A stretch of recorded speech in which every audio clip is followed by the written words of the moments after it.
அனைவரும் சொன்னது போல் நாம் நடத்துவதன் மூலமாக மனித உரிமைகளை பாதுகாப்போம். இங்கே வைத்திருக்கக்கூடிய 3 கோரிக்கைகளை நிறைவேற்றுவதற்கு எங்கள் கட்சி சார்பாக அனைத்து ஆதரவையும் தருவோம். அதுவே ஸ்டேன் சாமிக்கு நாம் செய்யக்கூடிய மிகப்பெரிய அஞ்சலியாக இருக்கும் என்று என்னுடைய உரையை முடித்துக் கொள்கிறேன். நன்றி. மார்க்சிஸ்ட் கம்யூனிஸ்ட் கட்சியினுடைய மாநில குழு உறுப்பினர் தோழர் ஆறுமுக நயினார் அவர்களுக்கு நன்றி நிறைந்த நன்றி. அறிவிக்கப்படாத அவசர காலகட்டம் எமர்ஜென்சி தான் இந்த அடக்குமுறை சட்டங்கள் என்பதை அழுத்தமாக சொல்லியிருக்கின்றார். இந்தியாவில் நாம் மாற்றத்தை பார்க்கின்றோம். குறிப்பாக இந்த இடைத்தேர்தலுடைய வெற்றி என்பது இந்திய கூட்டணியுடைய வெற்றியாக மாறிக்கொண்டிருப்பது இருக்கக்கூடிய கருத்தையும் அழுத்தமாக சொல்லியிருக்கின்றார். அதனால் ஒற்றுமை என்பது மிகவும் அவசியம் என்பதை வலியுறுத்துகின்றார். தோழர் அவர்களுக்கு நன்றி நிறைந்த நன்றி. அடுத்ததாக இந்திய கம்யூனிஸ்ட் கட்சியுடைய மாநில நிர்வாகக் குழு உறுப்பினர் டாக்டர் ரவீந்திரநாத் அவர்களை அன்போடு அழைக்கிறேன். ஒரு அறிவிப்பு. உங்களிடம் நாங்கள் நிதி கேட்டு கையேந்தி வரும் பொழுது நீங்கள் அள்ளி கொடுத்த பணம் 18,217 ரூபாய். எப்போது வந்தாலும் அள்ளி கொடுக்கிறீர்கள். ஆனாலும் ஒரு சின்ன வேண்டுகோள், ஒரு 36,732 ரூபாய் பற்றாக்குறை உள்ளது என்கிற தகவலையும் தெரிவித்துக் கொள்கிறோம். நல்ல உள்ளம் கொண்டவர்கள் மீண்டும் அள்ளி கொடுக்க வேண்டும் என்ற கோரிக்கை வைக்கிறேன். நன்றி, வணக்கம்.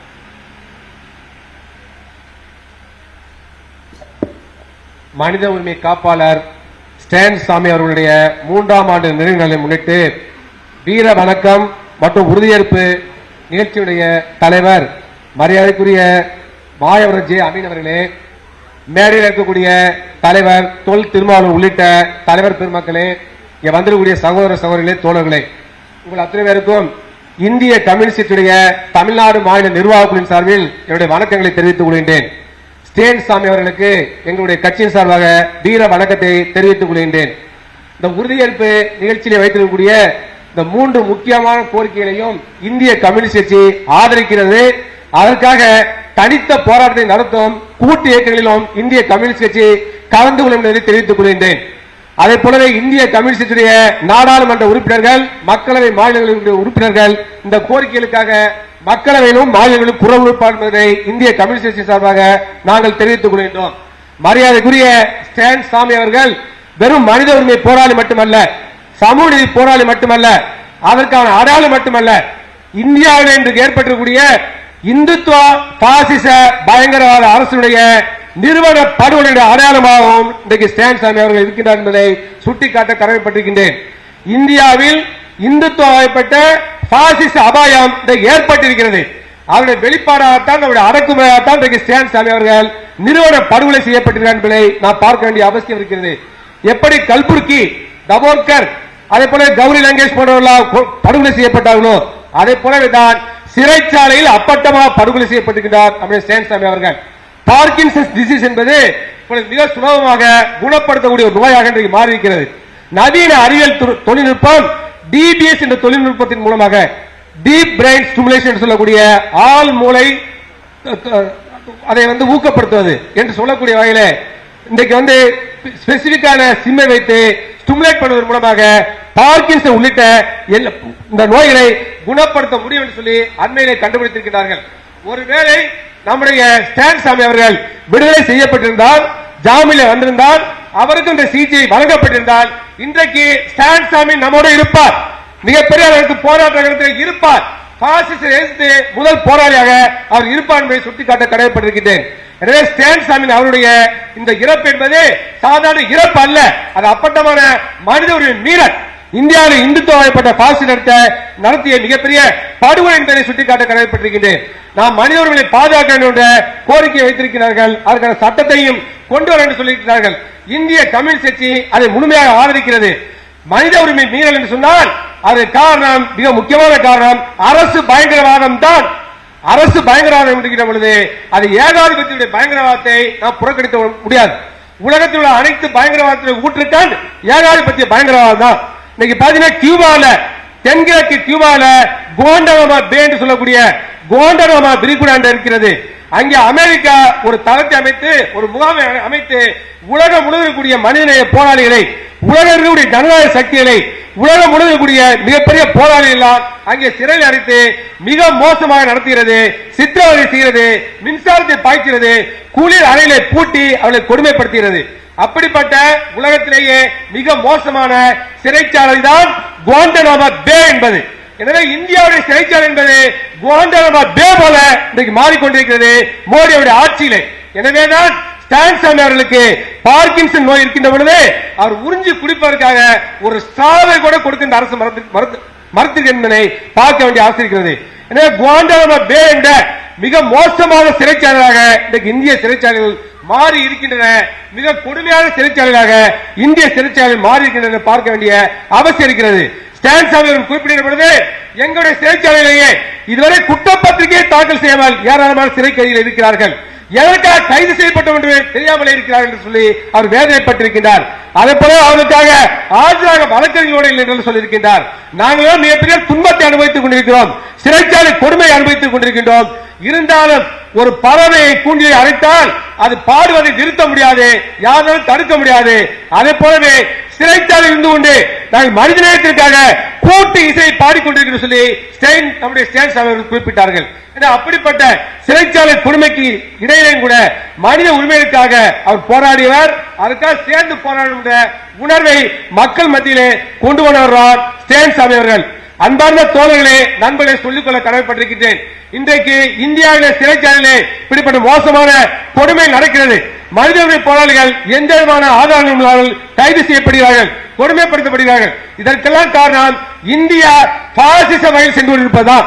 உலக கம்யூனிஸ்ட் இயக்கத்தின் தலைவராக இருந்த ஜார்ஜ் டிமிட்ரோ அவர்கள் பாசிசத்தை பற்றி சொல்கின்ற பொழுது மிக தெளிவாக சொன்னார். பாசிசம் என்பது மிக மோசமான பிற்போக்கான ஏகாதிபத்திய சக்திகளுடைய சர்வதேச நிதி மூலத்துடைய மிக கொடுமையான ஓபன் டெரரிஸ்ட் ஸ்டேட் என்று சொன்னார். எனவே பாசிசத்தை நாம் அரசியலாக பார்க்கின்றோம், பண்பாட்டு கூறாக பார்க்கின்றோம், மேம்போக்காக பார்க்கின்றோம். எனவே பாசிசத்தை அவ்வாறு பார்க்கக்கூடாது. இந்திய வகைப்பட்ட பாசிசம் என்பது இந்திய கார்பரேட் பாசிசம், இந்திய கார்பரேட் பாசிசம் என்பதை மறந்துவிடக் கூடாது. எனவே இந்திய கார்பரேட் முதலாளிகளும் இந்திய பார்ப்பனிய சக்திகளும் ஒன்று சேர்ந்து கொண்டு மிக மோசமான இந்துத்துவ வகைப்பட்ட பாசிசத்தை இந்தியாவிலே கொண்டு வர நினைக்கிறார்கள். தேர்தல் களத்திலே வெற்றி பெற்று இந்த தேர்தல் களத்திலே இந்தியா கூட்டணி மகத்தான வெற்றி பெற்று சாதனை படைத்திருக்கிறது.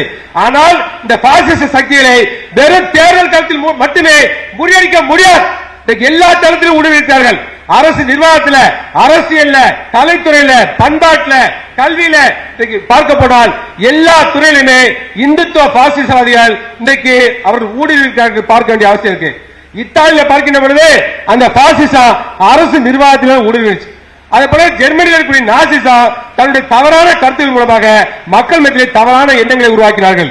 இதை இரண்டுமே இத்தாலிய பாசிசமும் ஜெர்மனி நாசிசம் செய்த வேலையை இன்றைக்கு இந்தியாவில் நம்முடைய மோடி அரசாங்கமும் இந்தியாவில் இந்துத்துவப்பட்ட பாசிசமும் செய்து கொண்டிருக்கிறது. இது மிகப்பெரிய அச்சுறுத்தல்.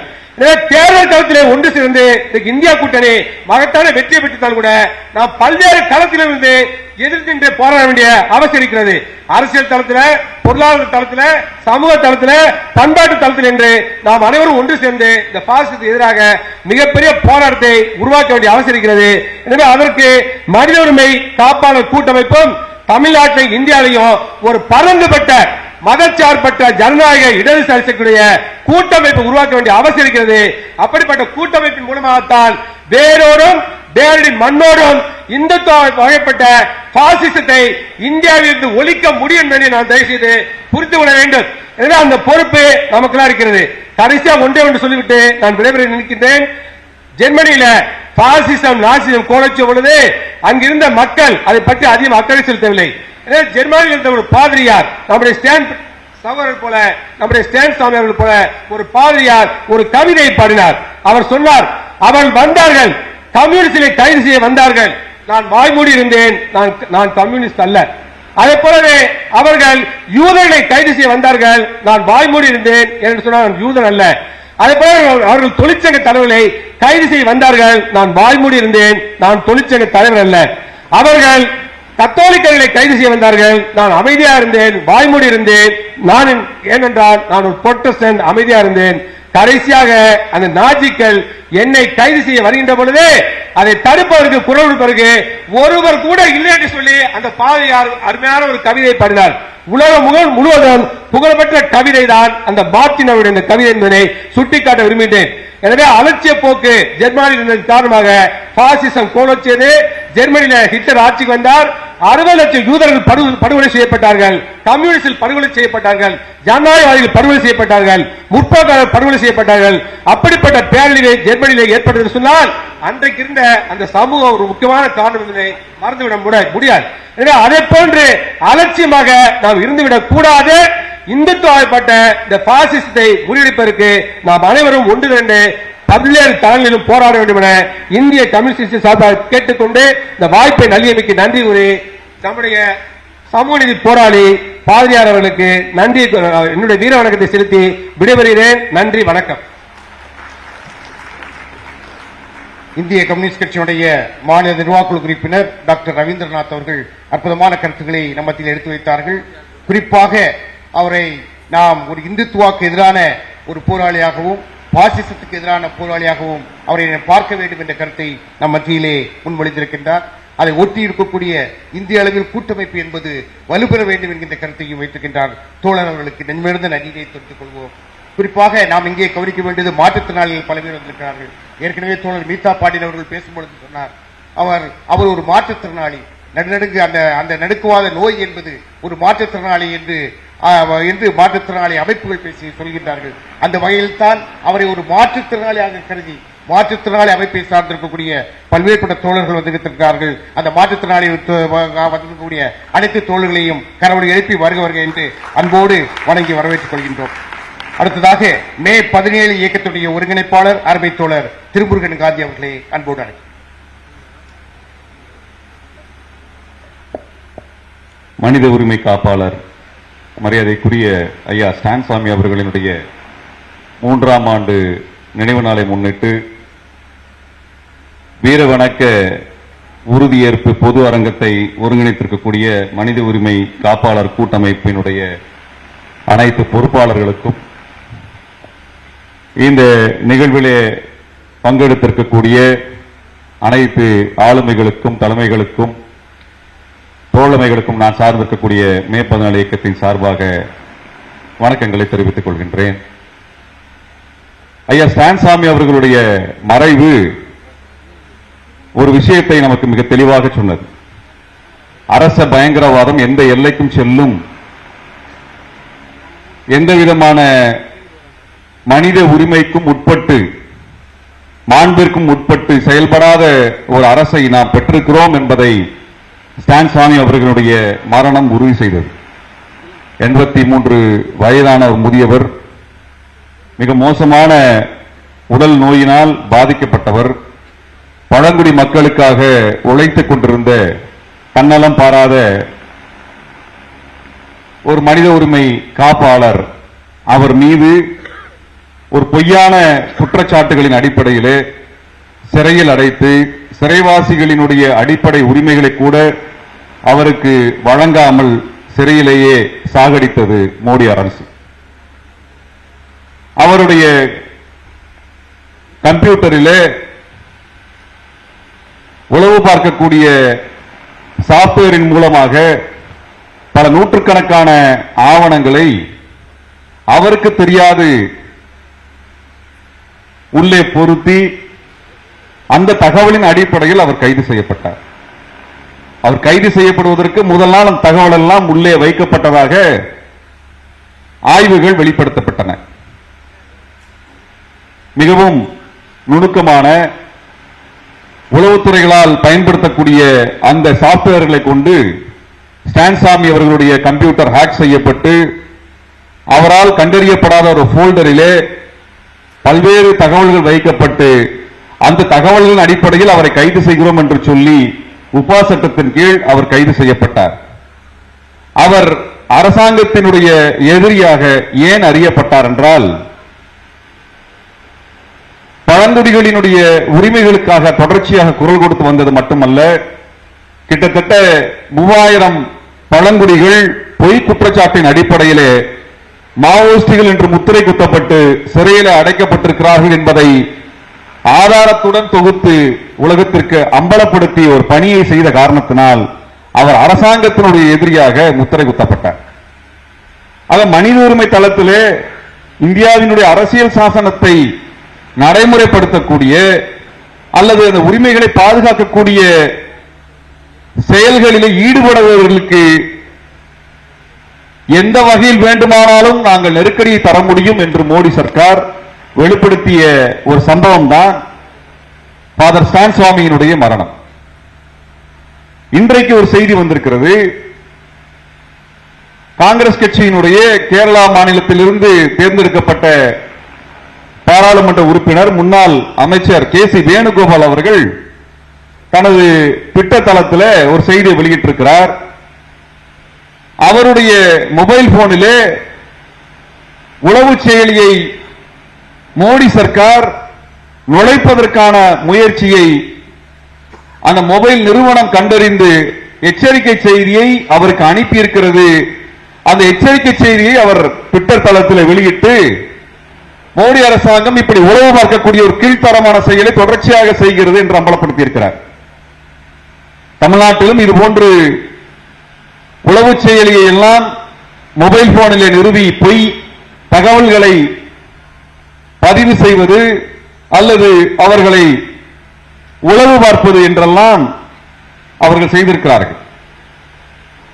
இதே போன்ற ஒரு முறைதான் ஸ்டான் சாமிக்கு பயன்படுத்தப்பட்டது. பெகாசஸ் என்று சொல்லப்படுகின்ற மிக மோசமான ஒரு உளவு செயலியை அவர்கள் அனைத்து இடத்திலும் பயன்படுத்தி இருந்தார்கள். என்னுடைய மொபைல் போனில் கூட அந்த பெகாசஸ் சாப்ட்வேர் நிறுவப்பட்டிருந்தது என்கின்ற தகவலை இந்த சர்வதேச ஆய்வு நிறுவனம் வெளிப்படுத்தியது. தமிழ்நாட்டிலே கிட்டத்தட்ட 3 பேரினுடைய மொபைல் போனிலே அந்த உளவு செயலி பொருத்தப்பட்டிருப்பதை கண்டறிந்தார்கள். பொதுவாக இது போன்ற சாப்ட்வேரினுடைய லைசன்ஸ் என்பது சில 1000 ரூபாய் என்கின்ற அளவில் இருக்கும். ஆனால் பெகாசஸ் என்பது ஒரு மிலிட்டரி கிரேட் சாப்ட்வேர், ஒரு ராணுவம் பயன்படுத்தக்கூடிய உளவு செயலியாக இருந்தது. அது ஒவ்வொரு லைசன்ஸிற்கும் அது பல கோடி ரூபாயை கொடுக்க வேண்டிய அளவிலே மிக உயர்ந்த விலை மதிப்பை கொண்டதாக இருந்தது. 1500 கோடி ரூபாயை மோடி அரசு மக்களின் வரிப்பணத்தை நம்மையெல்லாம் உளவு பார்ப்பதற்காக பயன்படுத்தியது. சில 1000 ரூபாய் இருக்கக்கூடிய மொபைல் போனிலே கோடிக்கணக்கான மதிப்புடைய சாப்ட்வேரை எதற்காக பொருத்துகிறார்கள்? என்னுடைய போனுடைய மொத்த விலையே 10,000 12,000 ரூபாய் இருக்கும். அது 1 கோடி ரூபாய்க்கு மதிப்புள்ள சாப்ட்வேரை போட்டுதான் உளவு பார்க்கிறான் என்றால் எதற்காக செய்கிறான்? காரணம், பொய் தகவலின் அடிப்படையிலே இங்கே செயல்படக்கூடியவர்கள் எல்லாம் முடக்க வேண்டும் என்று நினைக்கிறார். அதாவது ஒருவரை உளவு பார்த்து பின்தொடர்ந்து அவர் மீது பொய் வழக்கை போடுவது என்பது ஒரு வகை. ஆனால் பொய்யான தகவல்களை ஆதாரங்களை உள்ளே நுழைத்து அந்த அடிப்படையில் அவரை குற்றவாளியாக மாற்றுகின்ற வகையை மோடி அரசு தான் செய்ய ஆரம்பித்திருக்கிறது. இது போன்ற ஒரு மோசமான ஒரு நடவடிக்கை இன்றும் நிறுத்தவில்லை என்பதுதான் நமக்கு இருக்கக்கூடிய பெரும் கவலை. இது 2017, 18, 19 காலகட்டங்களிலே இந்த பெகாசஸ் சாப்ட்வேரை பயன்படுத்தினார் என்கின்ற தகவல் 2 ஆண்டுகளுக்கு முன்பு அம்பலமானது. ஆனால் அதற்கு பிறகு அமைதியாக இருப்பார் என்று நான் நம்பினோம். இன்றைக்கு கே.சி. வேணுகோபால் அவர் சொல்லியிருக்கிறார், என்னுடைய மொபைல் போனிலே இது போன்ற ஒரு செயலியை பொருத்துவதற்காக முயற்சி செய்திருக்கிறார்கள். அதை இந்த நிறுவனம் எனக்கு எச்சரிக்கை செய்தி அனுப்பியிருக்கிறது என்று சொன்னார்கள். நான் மரியாதைக்குரிய தோழர் திருமாவளவன் உள்ளிட்ட இந்த பாராளுமன்ற உறுப்பினர்களுடைய மொபைல் போனை நீங்கள் மீண்டும் ஒரு முறை சரிபார்க்க வேண்டும் என்று நான் வேண்டுகோள் வைக்கின்ற இந்த சமயத்தில் எதை வேண்டுமானாலும் செய்வார்கள். அவர்கள் எதை வேண்டுமானாலும் செய்வார்கள். நரேந்திர மோடியை படுகொலை செய்ய முயற்சி செய்தார் என்று சொல்லி ஒரு ஃபேக் என்கவுண்டரின் மூலமாக, போலி மோதல் கொலையின் மூலமாக அப்பாவிகளை படுகொலை செய்வார்கள். அன்றைக்கு அதற்காக அமித்ஷா மீது வழக்கு பதிவானது. அந்த வழக்கு நீதிமன்றத்துக்கு போனபோது நீதிபதிக்கு என்ன ஆனது என்பது நமக்கு தெரியும். இப்போது அதே போன்ற ஒரு குற்றச்சாட்டில் மோடியை கொலை செய்வதற்கான முயற்சி செய்தார் என்று சொல்லித்தான் இவர்களை எல்லாம் கைது செய்திருக்கிறார்கள். பீமா கோரேகான் வழக்கிலே 16 பேர் சிறையில் இருக்கிறார்கள். இதற்கான ஆதாரங்கள் என்னன்னா, அன்றைக்கு ஆதாரம் இல்லாமல் ஒரு ஃபேக் என்கவுண்டர் பண்ணிட்டோம், இன்னைக்கு ஆதாரத்தை வைத்துக் கொண்டு எதை செய்ய வேண்டும் என்பதற்காக முயற்சி செய்திருக்கிறார்கள். ஆகவே அவர்கள் ஒரு பொய்யான தகவல் நடவடிக்கையை மேற்கொள்வதற்குரிய ஆதாரங்களை முதலில் கட்டமைக்கிறார்கள். அதற்கு பிறகு அவர் தாக்குதலை மேற்கொள்ள ஆரம்பிக்கிறார்கள். முதல்ல ஆதாரங்கள் உள்ள வைக்கிறது வேலையாக இருக்கிறது. அதற்கு பிறகுதான் குற்றம் சாட்டுகிறான். அதற்கு பிறகு சித்திரவதை செய்கிறான். வாய்ப்பு இருந்தால் கொலை செய்து விடுகிறான். ஆக சட்டப்பூர்வமாக கொலை செய்யக்கூடிய ஒரு வழிமுறையை அவன் கண்டறிந்திருக்கிறான். இந்தியாவிலே சட்டப்பூர்வமாக தண்டிப்பதற்கான வழிமுறை நீண்ட நெடியதாக இருக்கிறது. ஆனால் இந்தியாவிலே சித்திரவதை என்கின்ற ஒன்று, அதைத்தான் ஃபாதர் ஸ்டான் சாமியினுடைய வழக்கில் நாம் பார்க்கின்றோம். சித்திரவதை என்பதை எப்படியெல்லாம் நடைமுறைப்படுத்தினான்? 83 வயது உடையவர், முதியவர், அவர் உடல் உபாதைகளோடு இருக்கக்கூடியவர், பார்க்கின்சன் நோய் போன்ற பல நோய்களினால் பாதிக்கப்பட்டவர். அப்படிப்பட்டவருக்கான உரிய எந்த விதமான உரிமையையும் அவன் உறுதி செய்யவில்லை. அதனுடைய வெளிப்பாடுதான் அவர் கை நடுக்கத்தோடு இருந்தார், அவரால் தண்ணீரை குடிக்க முடியவில்லை, அதற்கு ஒரு ஸ்ட்ரா கேட்கின்றார். அந்த ஸ்ட்ராவை தர முடியாது என்று சொல்கிறார்கள். அது வழக்கு நீதிமன்றத்திற்கு போகிறது. நீதிமன்றத்தில் இழுத்தடிக்கப்பட்டுக் கொண்டே அவர் கடைசியில் இறந்து போகிறார். ஒரு தண்ணீரை கூட தன்னால் குடிக்க முடியாத நிலையில் இருக்கக்கூடிய ஒரு நபர் பிரதமரை கொலை செய்ய முயற்சி செய்தார் என்ற குற்றச்சாட்டை முன்வைத்து கைது செய்து சிறையில வைத்து சிறையில இறந்து போகக்கூடிய அளவுக்கு சித்திரவதை செய்யப்படுகிறார் என்றால் நாம் எவ்வளவு மோசமான ஒரு சூழலில் வாழ்ந்து கொண்டிருக்கிறோம் என்பதை உணர்த்துவதுதான் ஃபாதர் ஸ்டான் சாமியினுடைய மரணம். இங்கே சித்திரவதையை தடுப்பதற்கான வழிமுறை என்னவாக இருக்கிறது? இங்கே ஹென்றி டிபேன் அவர்கள் மனித உரிமை காப்பாளர்களை பாதுகாப்பதற்கான ஒரு சிறப்பு சட்டத்துக்கான முன்வரைவை முன்வைத்தார்கள். இங்க இருக்கக்கூடிய மனித உரிமை காப்பாளர்களை எல்லாம் எப்படி காப்பது? மனித உரிமையை காப்பது ஒரு வேலை, அதை காக்கக்கூடிய காப்பாளர்களை காப்பது அடுத்த வேலையாக, இப்ப அதுக்கு ஒரு சட்டம் கொண்டு வர வேண்டிய நிலைமை இருக்கிறது. இப்ப மனித உரிமை காப்பாளர் யாருன்னா ஏற்கனவே இருக்கக்கூடிய அடிப்படை உரிமை சட்டங்களை நடைமுறைப்படுத்துங்க என்று கேள்வி கேட்கக்கூடியவர்கள் மனித உரிமை செயல்பாட்டாளர் இருக்கிறாங்க. ஆனா அந்த மனித உரிமை செயல்பாட்டாளரை பாதுகாப்பதற்கு ஒரு சட்டத்தை கொண்டு வரக்கூடிய நிலைமையில் தான் இன்றைக்கு இந்தியா இருக்கிறது. அதுல மிக முக்கியமானதாக நான் கவனத்தில் கொண்டு வர விரும்புவது என்பது, இந்தியா சித்திரவதைக்கு எதிரான சட்டத்திலே அதற்கான சர்வதேச கவனம் என்று சொல்லக்கூடிய கவர்னன்ட் அகெயின்ஸ்ட் டார்ச்சர், அந்த சர்வதேச அளவிலான சித்திரவதைக்கு எதிரான சட்டத்தை இந்தியா ஏற்றுக்கொள்ளவில்லை. இத்தனை ஆண்டு காலமாக 1979 ஆரம்பித்து இன்று வரை சித்திரவதை ஒரு குற்றம் என்று இந்திய அரசு சட்டப்பூர்வமாக அதை தடுக்கக்கூடிய எந்த சட்டத்தையும் இந்திய அரசு நிறைவேற்றவில்லை. அப்ப இந்த டார்ச்சர் என்று சொல்லக்கூடிய சித்திரவதைக்கு எதிரான சட்டம் என்பது என்ன என்றால், சித்திரவதை யார் செய்கிறார்கள்? ஒரு மனிதன் இன்னொரு மனிதனுக்கு செய்வது மட்டுமல்ல சித்திரவதை, அதிகாரத்தை வைத்திருக்கக்கூடிய அரசு அதிகாரிகள் செய்யக்கூடிய சித்திரவதையை சட்டப்பூர்வமாக தண்டிப்பதற்கு சட்டம் இருக்கிறதா என்றால் இந்தியாவில் இல்லை. அப்ப அரசு நிறுவனம், அரசு அதிகாரிகள் சட்டப்பூர்வமாகவே சித்திரவதை செய்து ஒருவரை கொலை செய்ய முடியும் என்பதற்கு எடுத்துக்காட்டுதான் ஸ்டான் சுவாமியினுடைய கொலை. அப்ப சித்திரவதைக்கு எதிரான சட்டம் வந்தால் மட்டும்தான் அரசு அதிகார வர்க்கங்கள் அல்லது அதிகாரிகள் சித்திரவதை செய்வது என்பதை தடுத்துவிட முடியும் அல்லது கேள்வி கேட்க முடியும். அப்படி குற்றம் செய்பவரை நாம் நீதியின் முன் நிறுத்த முடியும். அப்ப சித்திரவதைக்கு எதிரான சட்டம் இல்லை என்றால் எந்த அரசு அதிகாரியையும் அவன் எந்த சித்திரவதை செய்தாலும் அவனை சட்டத்தின் முன் நிறுத்த முடியாது. இதைத்தான் இப்போ பார்த்துக் கொண்டிருக்கின்றோம். ஆனால் இந்த சட்டத்தை நான் கொண்டு வருகிறேன் என்று 1979 சொன்னார்கள், 97 சொன்னார்கள், தொடர்ச்சியாக சொல்லிக் கொண்டு வருகிறார்கள் ஒழிய இன்று வரை அதற்கான சட்டத்தை நிறைவேற்றவில்லை. அப்ப ஒரு அரசு அதிகாரி அவர் விசாரணை செய்கின்ற உரிமை பெற்ற துறையாக இருந்தாலும் இல்லாவிட்டாலும் அவர்களும் குற்றம் செய்கிறார்கள் என்று உச்சநீதிமன்றம் சொல்லியிருக்கிறது. இப்ப போலீஸ் மட்டும் சித்திரவதை செய்கிறது என்ற அர்த்தம் அல்ல. என்போர்ஸ்மென்ட் டைரக்டர் சொல்லக்கூடிய இடியிலிருந்து ஆரம்பித்து விசாரணை செய்வதற்கான உரிமை இல்லாதவர் கூட சித்திரவதை செய்கிறார்கள் என்று நான் சொல்லவில்லை, உச்சநீதிமன்றம் சொல்லியிருக்கிறது. இதை நாம் பார்க்கின்றோம். இடி செய்யக்கூடிய சித்திரவதை நாம் பார்த்துக் கொண்டுதான் இருக்கிறோம். அவர்கள் விசாரணை செய்வதற்கு அல்லது சித்திரவதை செய்வதற்கான ஒரு பாதுகாப்பை இந்த சூழல் உருவாக்கி இருக்கிறது. அப்ப அனைத்து அரசு நிறுவனங்களும் யாரை வேண்டுமானாலும் சித்திரவதை செய்ய முடியும் என்கின்ற சூழல் இங்கே இருக்கிறது. ஆகவே தான் சித்திரவதைக்கு எதிரான சட்டத்தை இந்தியா நிறைவேற்றவில்லை. அப்ப சித்திரவதைக்கு எதிரான சட்டத்தை நாம் கொண்டு வரும் பொழுதுதான், அதற்கான நெருக்கடியை கொண்டு வரும் பொழுதுதான் இன்றும் இது போன்ற குற்றங்களை நாம் கேள்வி எழுப்புவதற்கான குறைந்தபட்ச வாய்ப்பு நமக்கு வருகிறது. 2010 இதற்கான முன்வரவை கொண்டு வந்தார்கள். அரசு நிறுவனத்தால் அரசு அதிகாரி சித்திரவதை செஞ்சா கேள்வி கேட்பதற்கு வழி இல்லை. இந்தியாவினுடைய மனித உரிமை கமிஷன் NHRC தொடர்ச்சியாக இது போன்ற இந்த சித்திரவதைக்கு எதிரான சட்டத்தை இந்தியாவிற்குள் நடைமுறைப்படுத்துவதற்கு, ராட்டிஃபை பண்ணுவதற்கு அல்லது சட்டத்தை இயற்றுவதற்கான அழுத்தத்தை தராமல் தள்ளி போய்கொண்டு தன்னால் இயன்ற அளவுக்கு தடுக்கின்ற வேலை செய்து கொண்டே வருகிறார்கள். கடைசியில் என்ன ஆச்சுனால், ஐநாவினுடைய மனித உரிமை கமிஷன்ல இந்தியாவினுடைய மனித உரிமை கமிஷனுக்கு வாக்களிக்கக்கூடிய உரிமை இல்லை என்று அதை தகுதி நீக்கம் செய்து விட்டார்கள். ஏனால் இந்தியாவின் மனித உரிமை கமிஷனிலே, சர்வதேச அளவில் இருக்கக்கூடிய மனித உரிமை கமிஷனிலே என்ன விதமான தரங்களை எல்லாம் நடைமுறைகளை எல்லாம் கடைபிடிக்க வேண்டுமோ அதையெல்லாம் கடைபிடிப்பதில்லை. ஒரு போலீஸ்காரரை கொண்டு வந்து ஹியூமன் ரைட்ஸ் கமிஷன்ல தலைவராக போட்டா என்ன ஆகும்? அதிலே செயல்படக்கூடிய அதிகாரியாக போட்டால் எப்படி நீங்கள் மனித உரிமை பாதுகாக்க முடியும்?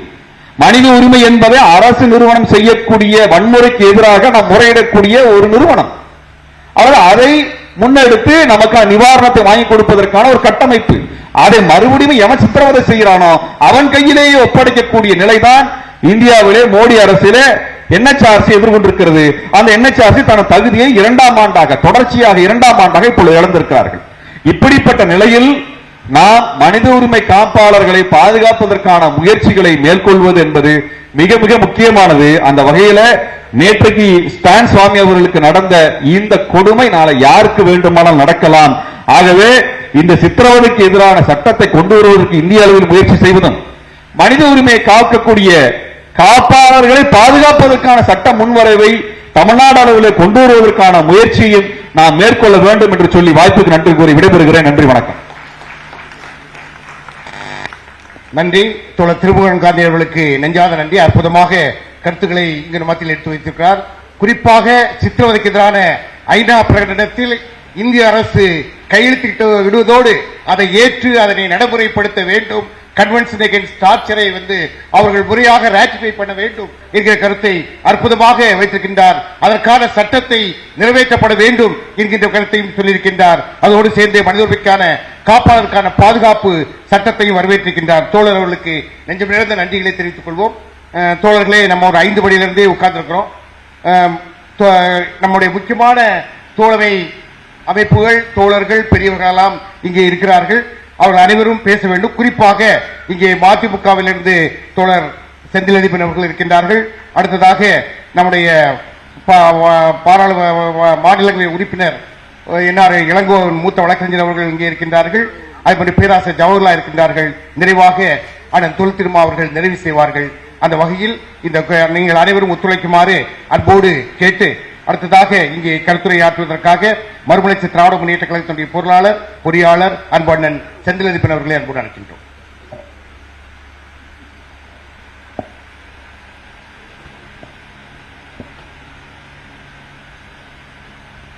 மனித உரிமை போராளி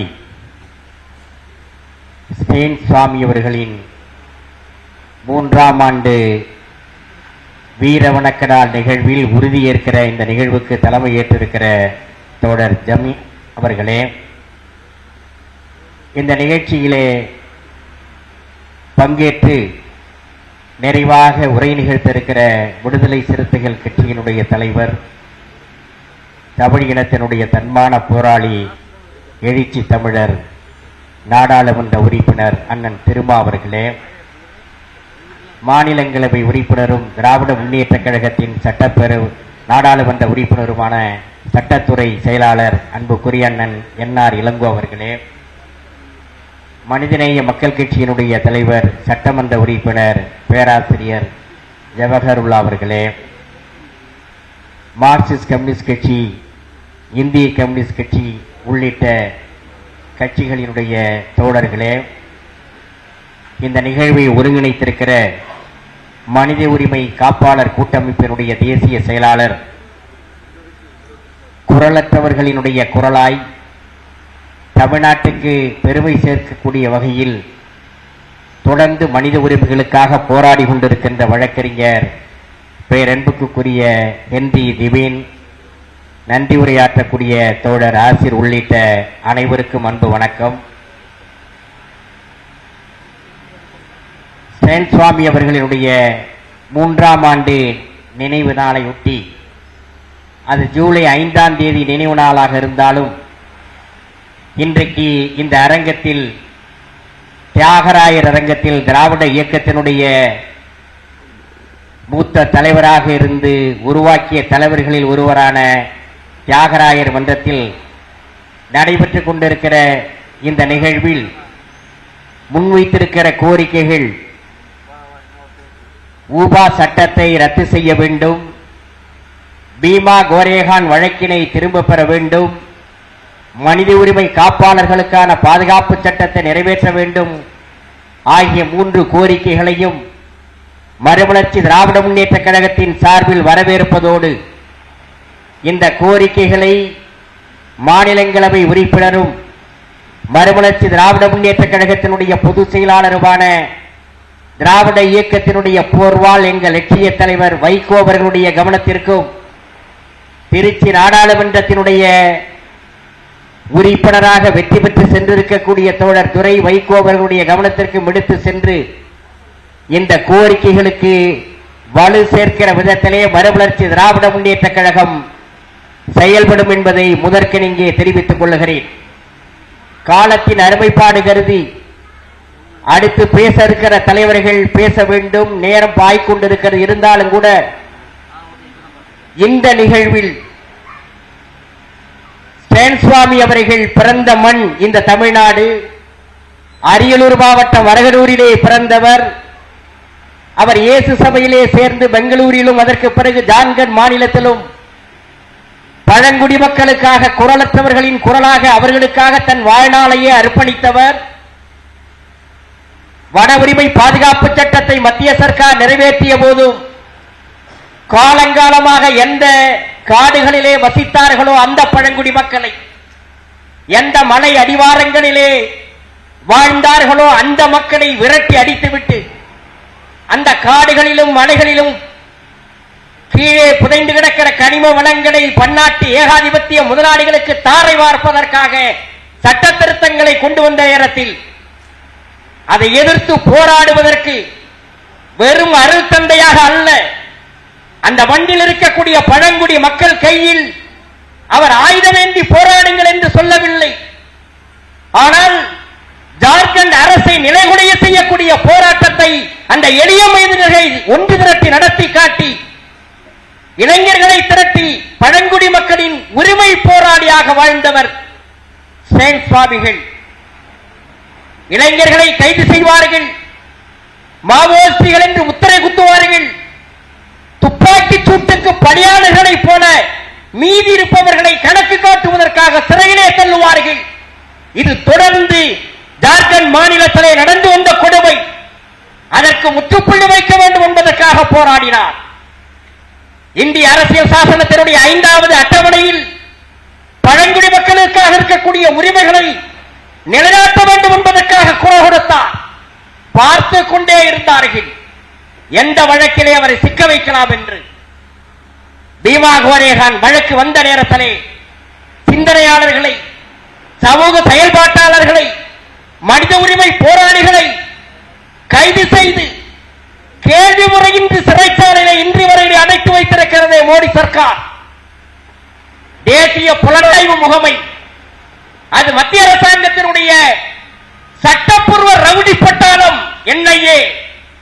அவர்கள் நினைத்தால் எங்கே வேண்டுமானாலும் நுழையலாம், எந்த மாநிலத்துக்குள்ளேயும் போகலாம், யாரை வேண்டுமானாலும் கைது செய்தலாம், சிறையிலே செல்லலாம்.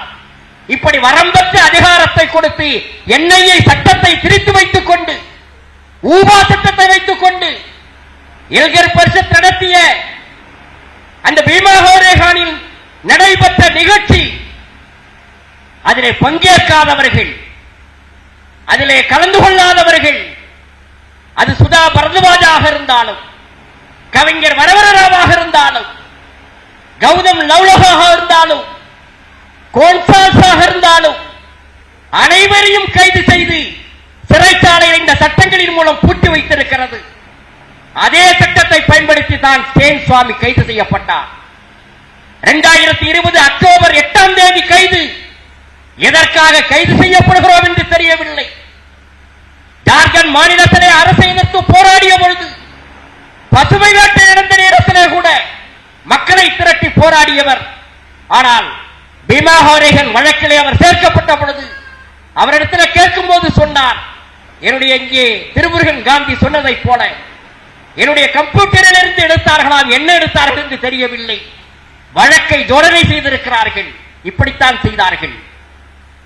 2018 ஜூன் முதல் வாரம் அங்கே அந்த பீமா கோரேகான் வழக்கில் முக்கியமாக 5 வழக்கறிஞர்கள் காட்லிங் உட்பவர்கள், தவானே உள்ளிட்டவர்கள் கைது செய்யப்பட்ட போது ரோனா வில்சன் என்பவர் கைது செய்யப்பட்டார். அவருடைய வீட்டிலே ஆவணங்கள் பென்டிரைவ் கைப்பற்றப்பட்டதாக காவல்துறை சொன்னது. அதிலேதான் சொன்னார்கள், ராஜீவ் காந்தியை கொலை செய்ததைப் போல மோடியை கொலை செய்வதற்கு திட்டம் தீட்டியிருக்கிறார்கள், மாவோயிஸ்டுகளோடு தொடர்பு இருக்கிறது, அவருக்கு வந்திருக்கின்ற மின்னஞ்சல் கடிதங்களை நாங்கள் ஆய்வு செய்தோம் என்று காவல்துறை அதிகாரி சொன்னார். அதே போலத்தான் மாவோயிஸ்டுகளோடு தொடர்புபடுத்தி அவர்களோடு மின்னஞ்சல் தொடர்பு இருக்கிறது என்று சொல்லி அவர் பிரித்து பார்க்காத படிக்காத மின்னஞ்சல்களை பயன்படுத்தி சேன் சுவாமிக்கும் நக்சல்வாதிகளுக்கும் தொடர்பு இருக்கிறது என்று சொல்லி கைது செய்து 2020 அக்டோபர் 8ஆம் தேதி கைது செய்து சிறையிலே பூட்டினார்கள். அந்த நேரத்திலே கொரோனா நேரம். அவர் கேட்டார், நான் செத்து போவதை பற்றி கவலைப்படவில்லை, 83 வயது, ஆனால் எனக்கு ஏற்பட்டிருக்கிற கொரோனா தொற்று சிறையில் இருக்கக்கூடிய திரைவாசிகளுக்கு வந்துவிடக் கூடாது என்று மனிதாபிமானத்தோடு என்னோடு போகட்டும், அந்த கொடிய நோய் என்று சொல்லி பார்த்தால் கேட்கவில்லை. மிகிர் தேசாய் அவருடைய வழக்கறிஞர் மும்பையிலே பத்திரிகையாளரை கூட்டி வைத்து விட்டு சொன்னார், அவர் சிறை கண்டுகிறவர் அல்ல, ஆனால் என்னால் மற்றவர்களுக்கு உயிருக்கு ஆபத்து வரக்கூடாது என்பதற்காக சொன்னார். கேட்கவில்லை. பார்க்கின்சன் நோய், நடுக்குவாத நோய், ஒரு டம்ளர் தண்ணீரை கூட எடுத்து கொடுக்க முடியாத அளவுக்கு நடுங்கிக் கொண்டிருந்தார். கேட்டார், சிப்பர் கேட்டார். அதற்கு என்ஐஏ சொன்னது நீதிமன்றத்திலே 20 நாள் டைம் கொடுங்கள். எதற்கு? ஒரு கைது செய்யப்பட்டிருக்கிற ஒரு மனித உரிமை செயல்பாட்டாளர், வாழ்நாளையே இந்த மக்களுக்காக, பழங்குடி மக்களுக்காக அர்ப்பணித்தவர், அவர் சிறையிலே ஒரு டம்ளர் தண்ணீர் கொடுக்க முடியவில்லை, ஒரு ஸ்ட்ரா கொடுங்கள் என்று கேட்டதற்கு, அவருக்கு ஒரு சிப்பர் கொடுங்கள் என்று கேட்டதற்கு என்ஐஏ பதில் மனு போட்டது 20 நாட்கள் ஆகும். 20 நாள் கழித்து சொல்கிறோம் என்று எவ்வளவு மனிதாபிமானமற்றவர்கள். கௌதம் லவ்லகா போன்றவர்கள் காஷ்மீர் பிரச்சனைக்காக குரல் கொடுத்திருக்கலாம். வரவராராவ் ஒரு புதுமை கவிஞராக, புரட்சி கவிஞராக இருந்திருக்கலாம். எல்லோரும் இவர்கள் பார்வையில் நகர்ப்புற நக்சல்வாதிகள். இவர்களை எல்லாம் கைது செய்ததற்கு காரணம், இன்னமும் சிறையிலே வைத்திருப்பதற்கு காரணம், இந்தியா முழுவதும் ஒரு செய்திகளை அவர் சொல்கிறார்கள். மோடி அரசு சொல்கிறது, இந்த என்ஐஏயை பயன்படுத்தி எங்களை எதிர்த்து யார் பேசினாலும் சரி, இது போன்ற வேலைகளை செய்வோம். இஸ்ரேலிலிருந்து பெறப்பட்ட பெகாசஸ் அந்த ஸ்பைவேரை பயன்படுத்தி, அந்த உளவு செயலியை பயன்படுத்தி இவ்வளவு வேலையும் செய்து கைது செய்து சிறையிலே வைத்திருக்கிறார்களே, இது ஜனநாயக நாடுதானா? ஆட்சி கட்சியிலிருந்து அகற்றப்பட வேண்டும் என்று இந்தியா முழுவதும் இருக்கக்கூடியவர்கள் போராடினோம். ஆனால் முழு வெற்றி கிடைக்கவில்லை. வெறும் நாடாளுமன்ற தேர்தலோடு முடிந்துவிடவில்லை. இந்த கூட்டம் ஜெர்மானி ஹிட்லரை விட மோசமான கூட்டம், முசோலியை விட, இத்தாலி முசோலி கூட்டத்தை விட படுபயங்கரமான பயங்கரவாதிகள் மறந்துவிடக் கூடாது. RSS வரலாறு அதுதான். எனவே தோழர்களே, நாடாளுமன்ற தேர்தல் வெற்றியோடு இந்த நாட்டினுடைய நிலைமை முடியவில்லை.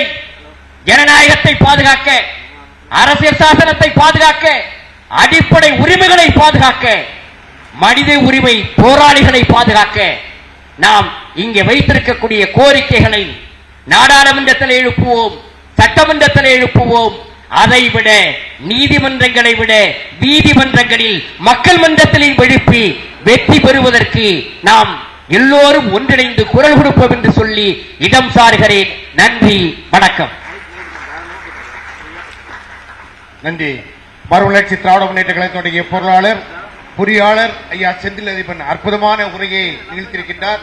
பாராளுமன்றத்தில் உறுப்பினர்களை வைத்து பேச வைப்போம், இந்த சட்டத்துக்கு எதிராக என்கிற கருத்தையும் ஆழமாக வைத்திருக்கின்றார். வீதியிலும் இறங்கி போராடுவோம் என்றும் நிறைவு செய்திருக்கின்றார். நன்றி ஐயா, அவர்களுக்கு மிக்க நன்றி. அடுத்ததாக மனிதநேய மக்கள் கட்சியுடைய தலைவர்,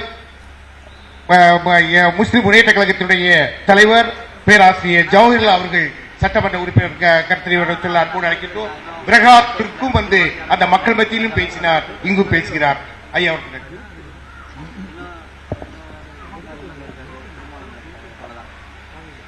மனித உரிமை காப்பாளர் அருட்பணி ஸ்டான் சாமி அவர்களின் 3ஆம் ஆண்டு நினைவு நாளை முன்னிட்டு ஊப்பா சட்டத்தை ரத்து செய்க, பீமா கொரைகான் வழக்கினை திரும்ப பெறுக, மனித உரிமை காப்பாளர்களுக்கான பாதுகாப்பு சட்டத்தை ஏற்படுத்துக என்ற தலைப்பின் கீழே மனித உரிமை காப்பாளர் கூட்டமைப்பின் சார்பாக நடைபெறக்கூடிய இந்த கூட்டத்திற்கு தலைமை தாங்கிக் கொண்டிருக்கின்ற மனிதநேய மக்கள் கட்சியினுடைய அமைப்புச் செயலாளர் அருமை சகோதரர் மாயவரம் அமீன் அவர்களை, வரவேற்புரை ஆற்றியிருக்கின்ற நாட்டை காப்போம் கூட்டமைப்பினுடைய ஒருங்கிணைப்பாளர் அருட்பணி செபாஸ்டியன் அவர்களை, நெறியாளுகை செய்து கொண்டிருக்கின்ற வழக்கறிஞர் சி கே ராஜன் அவர்களை, இந்த நிகழ்விலே பங்கு கொண்டு சிறப்பான கருத்துரையை வழங்கவிருக்கின்ற விடுதலை சிறுத்தைகள் கட்சியினுடைய தலைவர் நாடாளுமன்ற உறுப்பினர் அருமை சகோதரர் முனைவர் தொல் திருமாவளவன் அவர்களை, திராவிட முன்னேற்ற கழகத்தினுடைய மாநிலங்களவை உறுப்பினர் மூத்த வழக்கறிஞர் என்ஆர் இளங்கோ அவர்களை, இந்த நிகழ்விலே உரையாற்றி அமர்ந்திருக்கின்ற மதிமுகவை சேர்ந்த அருமை சகோதரர் செந்திலதீபன் அவர்களை, இந்திய கம்யூனிஸ்ட் கட்சியைச் சேர்ந்த டாக்டர் ரவீந்திரநாத் அவர்களை,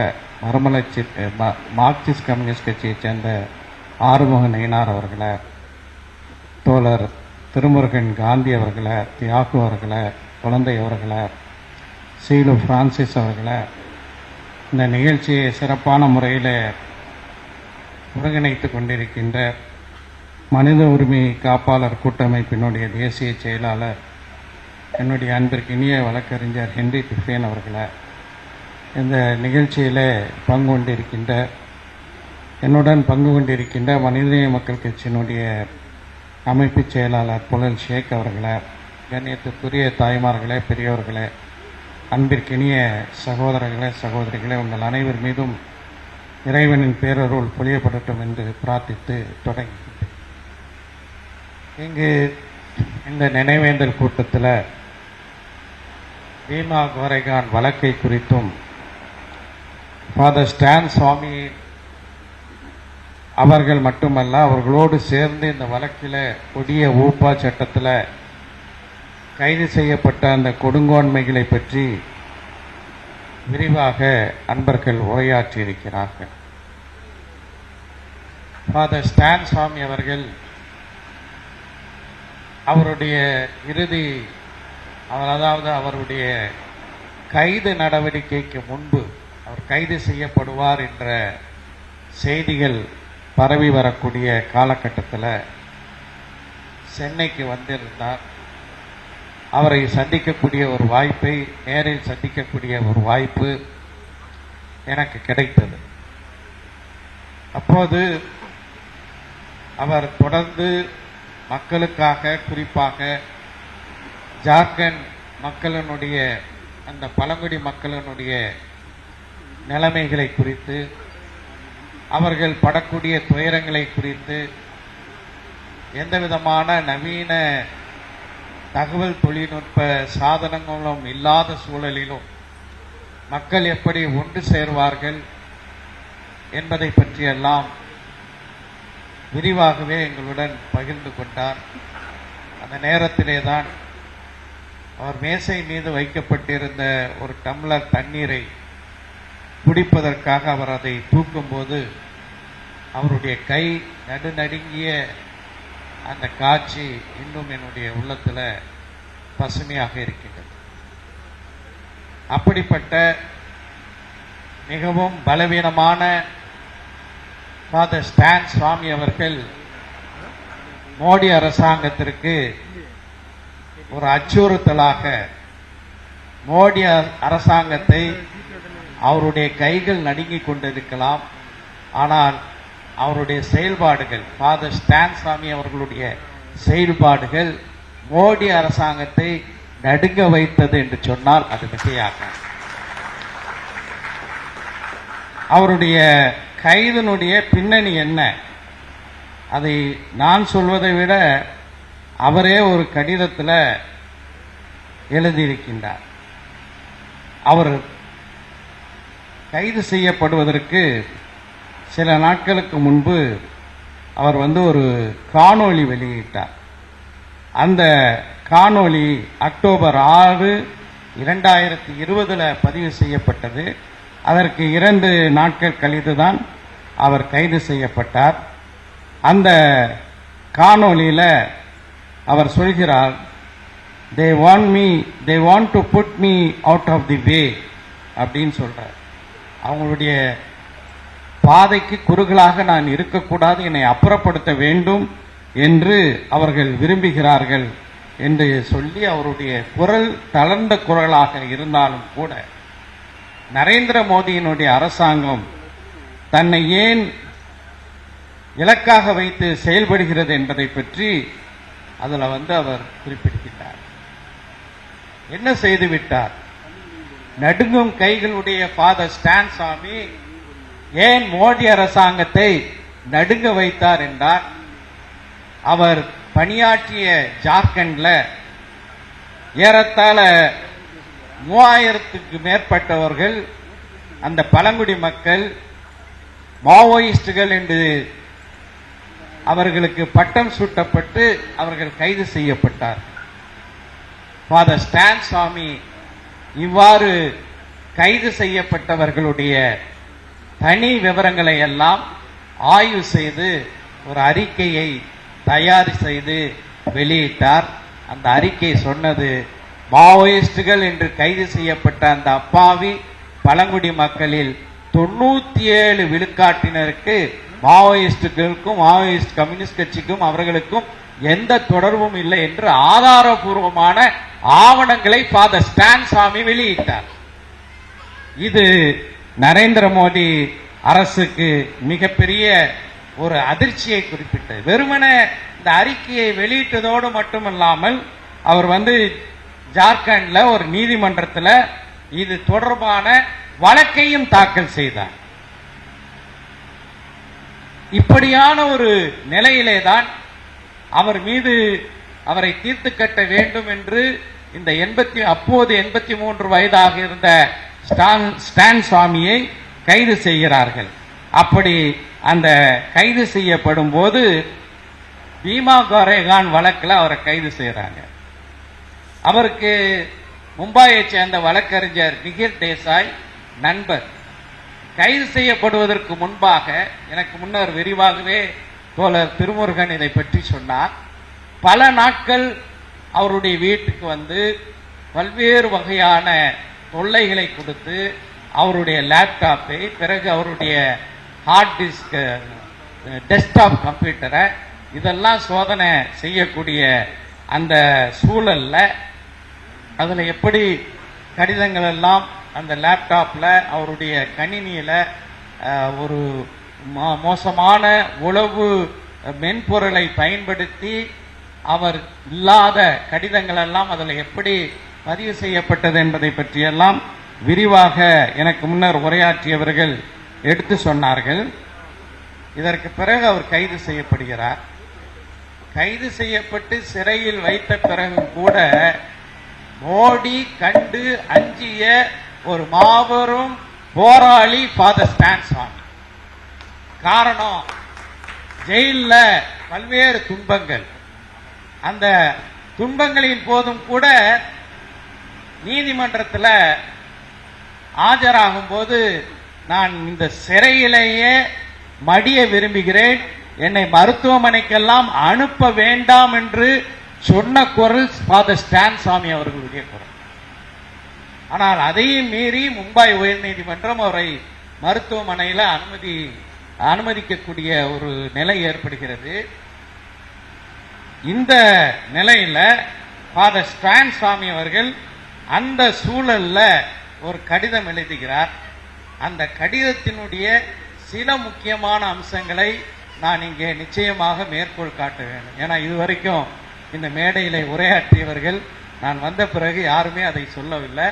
ஒரு தன்னுடைய இறுதி மூச்சு வரை மனித உரிமை காப்பாளராக, மனித உரிமை போராளியாக ஃபாதர் ஸ்டான் சாமி அவர்கள் விளங்கினார் என்பதற்கு அத்தாட்சியாக இந்த அவருடைய இந்த கடிதம் அமைந்திருக்கின்றது. அவர் சொல்கின்றார், I am not a silent spectator, I am part of the game என்று சொல்கிறார்.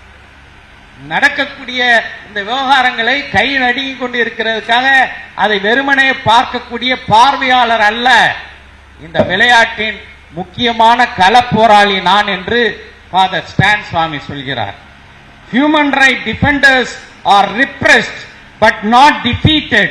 Freedom a long road to go என்று சொல்கிறார். மனித உரிமை காப்பாளர்களை நீங்கள் அடக்கலாம், பட் எங்களை நீங்கள் தோற்கடிக்க முடியாது. நாங்கள் செல்லக்கூடிய பாதை வெகு தூரம் இருக்கின்றது என்று வீர முழக்கமிடுகிறார் ஃபாதர் ஸ்டான் சாமி.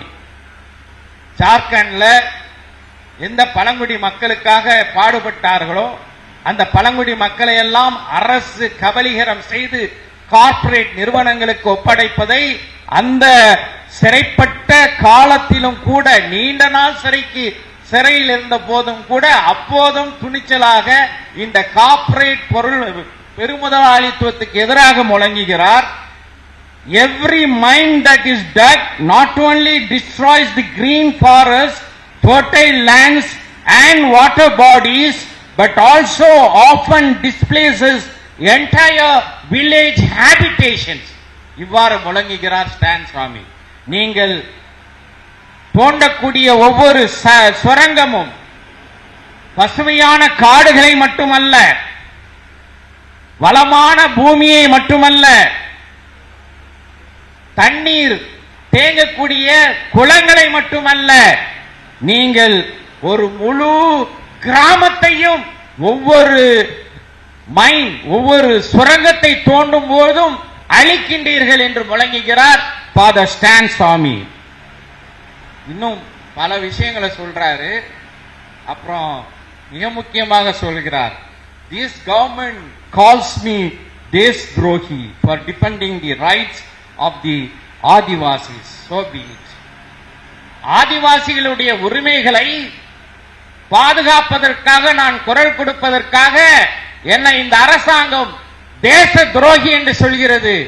அவ்வாறே சொல்லட்டும், எனக்கு கவலை இல்லை என்கின்றார் ஃபாதர் ஸ்டான் சுவாமி. இத்தகைய ஒரு போராளியை தான் நாம் இங்கே நினைவு கூறுகின்றோம். அவர் அன்று சொன்னது, we live in a country where law and order agencies neither follow the provisions of the constitution nor the judgments of the Supreme Court. PESA Act is only a tip of an iceberg என்று சொல்கிறார். இந்த நாட்டில் சட்டம் ஒழுங்கை பேணக்கூடிய காவல்துறையும் அதே போல இந்த நாட்டினுடைய அரசும் அரசமைப்பு சட்டத்தினுடைய விதிமுறைகளையோ உச்ச நீதிமன்றத்தினுடைய தீர்ப்புகளையோ மதிப்பதில்லை என்று சொல்கின்றார். இங்க சொல்லக்கூடிய இந்த வார்த்தை மிக முக்கியமானது. இந்த அரசு போராளி ஸ்டான் சாமி சொல்கிறார், அரசமைப்பு சட்டத்தை மதிப்பதில்லை என்று. நேற்று ஒரு பெரிய ஜோக்கு என்னன்னா, ஜூலை 25 அரசமைப்பு சட்டம் படுகொலை செய்த நாள் என்று இனி ஒவ்வொரு ஆண்டும் அனுஷ்டிக்க போகிறோம் என்று இந்த மோடி அரசு அறிவித்திருக்கிறது. இது சாத்தான் வேதம் ஓதுகிறது என்று சொல்வதை விட வேற என்ன சொல்ல முடியும்? அரசமைப்பு சட்டத்தினுடைய ஒவ்வொரு விளிமியங்களையும் அன்றாடம் ஒவ்வொரு நிமிடமும் படுகொலை செய்யக்கூடிய மோடி ஆட்சிக்கு காங்கிரஸ் கட்சியை பார்த்து அவர்கள் எமர்ஜென்சியை கொண்டு வந்தார்கள், அவசர நிலையை கொண்டு வந்தார்கள் என்பது உண்மை. அந்த அவசர நிலையில இந்த நாட்டினுடைய மனித உரிமைக்காக போராடியவர்கள், அரசியல் கட்சி தலைவர்கள் அனைவரும் கைது செய்யப்பட்டார்கள் என்பது உண்மை. ஆனால் அந்த எமர்ஜென்சியை, அந்த அவசர நிலையை திரும்ப பெற்றதோடு மட்டுமல்லாமல் அதற்காக பொது மன்னிப்பு கேட்ட கட்சி காங்கிரஸ் கட்சி. ஆனா நீங்க என்ன பண்ணிருக்கீங்க? நாங்க அரசமைப்பு சட்டம் பாதுகாப்பு நாள்னு சொல்லிட்டு ஒரு 84 வயது சமூக சேவகரை சிறையில் அடைத்து அவருக்கு தேவையான பேசிக் ரைட்ஸ், அடிப்படை உரிமைகளை எல்லாம் மறுத்து, அதை பற்றி எனக்கு முன்னர் உரையாற்றியவர்கள் விரிவாகவே பேசிவிட்டார்கள்.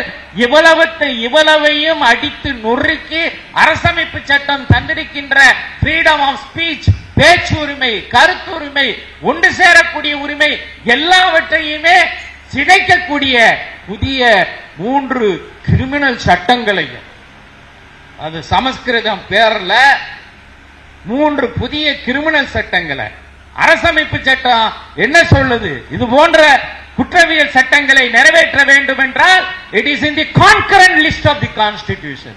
அரசமைப்பு சட்டத்தினுடைய ஒத்திசை பட்டியலில் இருக்கின்றது.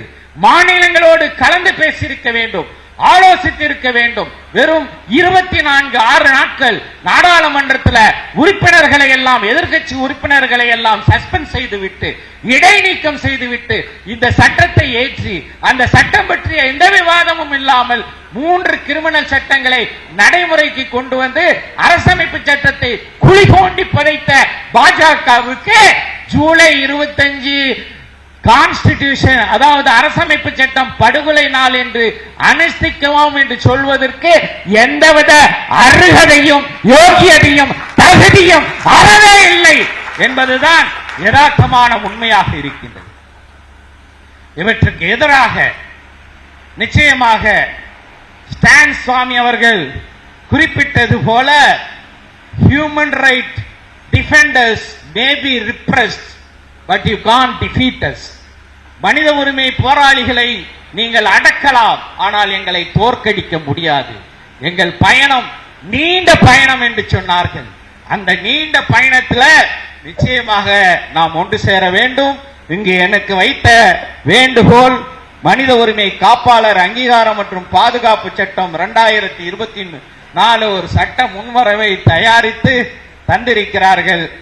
தமிழ்நாடு சட்டமன்ற பேரவையில் இது போன்ற ஒரு சட்டம் தமிழ்நாடு அரசு ஏற்றி, திராவிட முன்னேற்ற கழக அரசு ஏற்றி இந்தியாவுக்கே முன்மாதிரியாக இருக்க வேண்டும் என்ற கோரிக்கையை நிச்சயமாக மனிதநேய மக்கள் கட்சியின் சார்பாக வலியுறுத்துவேன் என்று சொல்லி இந்த நல்ல வாய்ப்புக்காக நன்றி தெரிவித்து விடைபெறுகிறேன். நன்றி பேராசிரியர் அவர்களுக்கு மிக்க நன்றி. அற்புதமான உரை, அவர்களுக்கு மிக்க நன்றியை சொல்லுவோம். குறிப்பாக இந்த மனித உரிமை காப்பாளருக்கான பாதுகாப்பு சட்டத்தை சட்டமன்றத்தில் நிறைவேற்றுவோம், அதற்காக முதல்வரிடம் வலியுறுத்துவோம் என்கிற அற்புதமான கருத்தினை சொல்லி முடித்திருக்கின்றார். அவர் ஃபாதர் ஸ்டான் சாமி சொன்னது போன்று மனித உரிமை காப்பாளர்களை அடக்க முடியாது, அவர்களை தோற்கடிக்க முடியாது என்கக்கூடிய அவருடைய வீர வசனத்தை நாம் தூக்கி நெஞ்சிலே நிறுத்துவோம் என்று சொல்லி முடித்திருக்கின்றார். பேராசிரியர் அவர்களுக்கு கரவொலி எழுப்பி நாம் நெஞ்சார்ந்த நன்றியை தெரிவித்துக் கொள்வோம். அடுத்ததாக நம் மத்தியில் கருத்துரையாற்றுவதற்காக திராவிட முன்னேற்ற கழகத்துடைய மாநிலங்களவை உறுப்பினரும் மூத்த வழக்கறிஞருமான என்ஆர் இளங்கோ அவர்களை அன்புடன் அழைக்கிறோம்.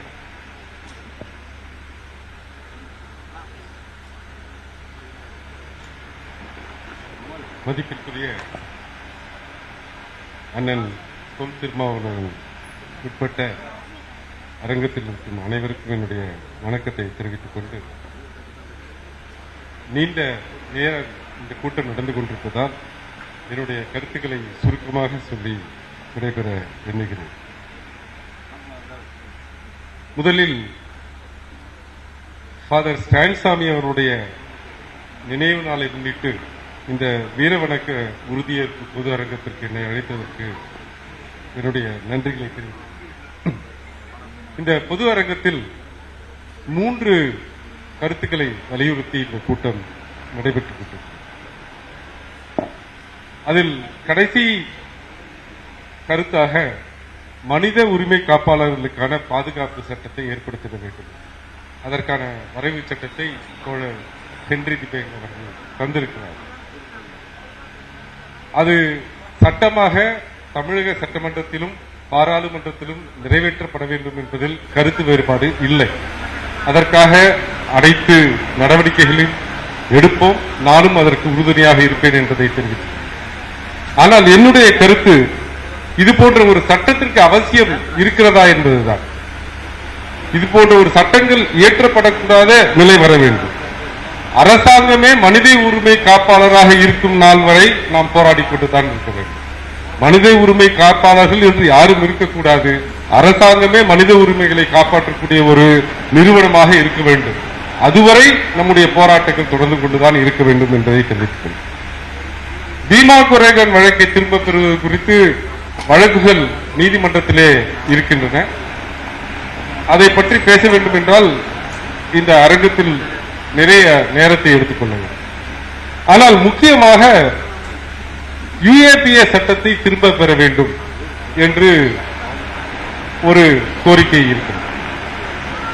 UAPA சட்டத்தை திரும்ப பெறுவது என்பது ஒரு தீவிரவாத செயலுக்கு எதிரான சட்டமாக முதலில் தடா சட்டம் கொண்டு வரப்பட்டது. பிறகு அது பொடாவாக மாறியது. பொட்டா சட்டம் UAPA-வாக மாறியது. ஆனால் UAPA சட்டங்களில் உண்மையிலேயே தீவிரவாதத்தில் ஈடுபடுபவர்கள் அரசாங்கத்தை என்றால் தேர்ந்தெடுக்கப்பட்ட அரசாங்கத்தை இந்திய அரசை கவிழ்க்க வேண்டும் என்ற எண்ணத்தில் ஈடுபடுபவர்களை இவர்கள் இந்த சட்டங்களிலே வழக்கு பதிவு செய்கிறார்களா என்றால் இல்லை. ஸ்டேன்சாமி போன்ற மனித உரிமை காப்பாளர்களுக்கு மீது மட்டும்தான் இந்த சட்டம் எப்போதுமே பயன்படுத்தப்படுகிறது. ஆனால் என்னுடைய கவலை எல்லாம் UAPA சட்டம் மட்டும் அல்ல. இப்போது ஒரு பொது சட்டமாக ஜெனரல் லால கொண்டு வந்திருக்கக்கூடிய இந்திய தண்டனை சட்டம் 2024, அதற்கு அவங்க சமஸ்கிருதத்தில் வேற பேர் வச்சிருக்கிறாங்க. இந்த 2024 சட்டத்தில் கூட பிரிவு 113 கீழ் டெரரிஸ்ட் ஆக்ட் என்ற ஒரு பிரிவை சேர்த்திருக்கிறார். டெரரிஸ்ட் ஆக்டுக்கும் UAPA சட்டத்திற்கும் எந்த வித்தியாசமும் இல்லை. பிரிவுகள் 14 to 29 வரை இருக்கக்கூடிய UAPA சட்டத்தினுடைய அத்தனை உட்கூறுகளையும் அத்தனை அம்சங்களையும் கொண்டு வந்து இந்தியன் பீனல் கோடிலேயே சேர்த்திருக்கிறார். எனவே இது போன்ற தருணங்களில் கூடியிருக்கக்கூடிய தோழர்கள் ஏதோ ஒரு சட்டத்தை UAPA மட்டும் திரும்ப பெற்றுவிட்டால் இங்கே அரசனுடைய நிலைகள் மாறிவிடும் என்று கருத வேண்டாம். இது போன்ற அடக்குவாத சட்டங்களை எந்தெந்த வழிகளில் அவர்கள் கொண்டு வர முடியுமோ ஆட்சியில் இருப்பவர்கள் அதை செய்து கொண்டுதான் இருப்பார்கள். செடிஷன் 124A எடுத்துக்கோம் அப்படின்னு எல்லா இடத்திலையும் பேசிக் கொண்டிருக்கிற அவர்கள் ஏற்கனவே இருந்த செடிஷன் சட்டத்தை 124A IPC தாண்டிலும் மிக கொடூரமான உட்கூறுகளை கொண்ட பிரிவு 152 கொண்டு வந்திருக்காங்க. இதையெல்லாம் ஒரு விரிவான விவாதத்திற்கு உட்படுத்தப்பட்டு நிறைவேற்றப்பட்ட சட்டங்களா என்றால் இல்லை. ஆனால் என்னை பொறுத்த வரைக்கும் ஒரு வழக்கறிஞராக இருந்து பார்க்கும் வகையில் ஏறக்குறைய 4th ஜூனுக்கு அப்புறம் நிலைமைகள் நீதிமன்ற அளவில் சரியாக திசை திரும்பி இருக்கு அப்படின்னு நான் நினைக்கிறேன். ஏன்னா ஜூலை 3ஆம் தேதி உச்ச நீதிமன்றத்தில் ஜாவேத் குலாம் நபி ஷேக் என்ற ஒருவருக்கான ஜாமீனை வழங்கும் போது உச்ச நீதிமன்றம் UAPA நீண்ட காலம் யாரையும் ஜாமீன் இல்லாம உள்ள வச்சிருக்க முடியாது, அதில் இருக்கக்கூடிய கடுமையான சட்டங்களாக இருந்தாலும் மனித உரிமைகளுக்கு உட்பட்டு எவ்வளவு விரைவாக ஜாமீன் கொடுக்க வேண்டுமோ அவ்வளவு விரைவாக கொடுக்கணும்னு சொல்லியிருக்காங்க. இரண்டாவது தீர்ப்பாக நேற்று திரு அரவிந்த் கெஜ்ரிவால் அவர்களை இடைக்கால ஜாமீனில் விடுதலை செய்த உச்ச நீதிமன்றம் இதே போல பிரிவுகள் தான் PMLA சட்டத்திலையும் இருக்கு.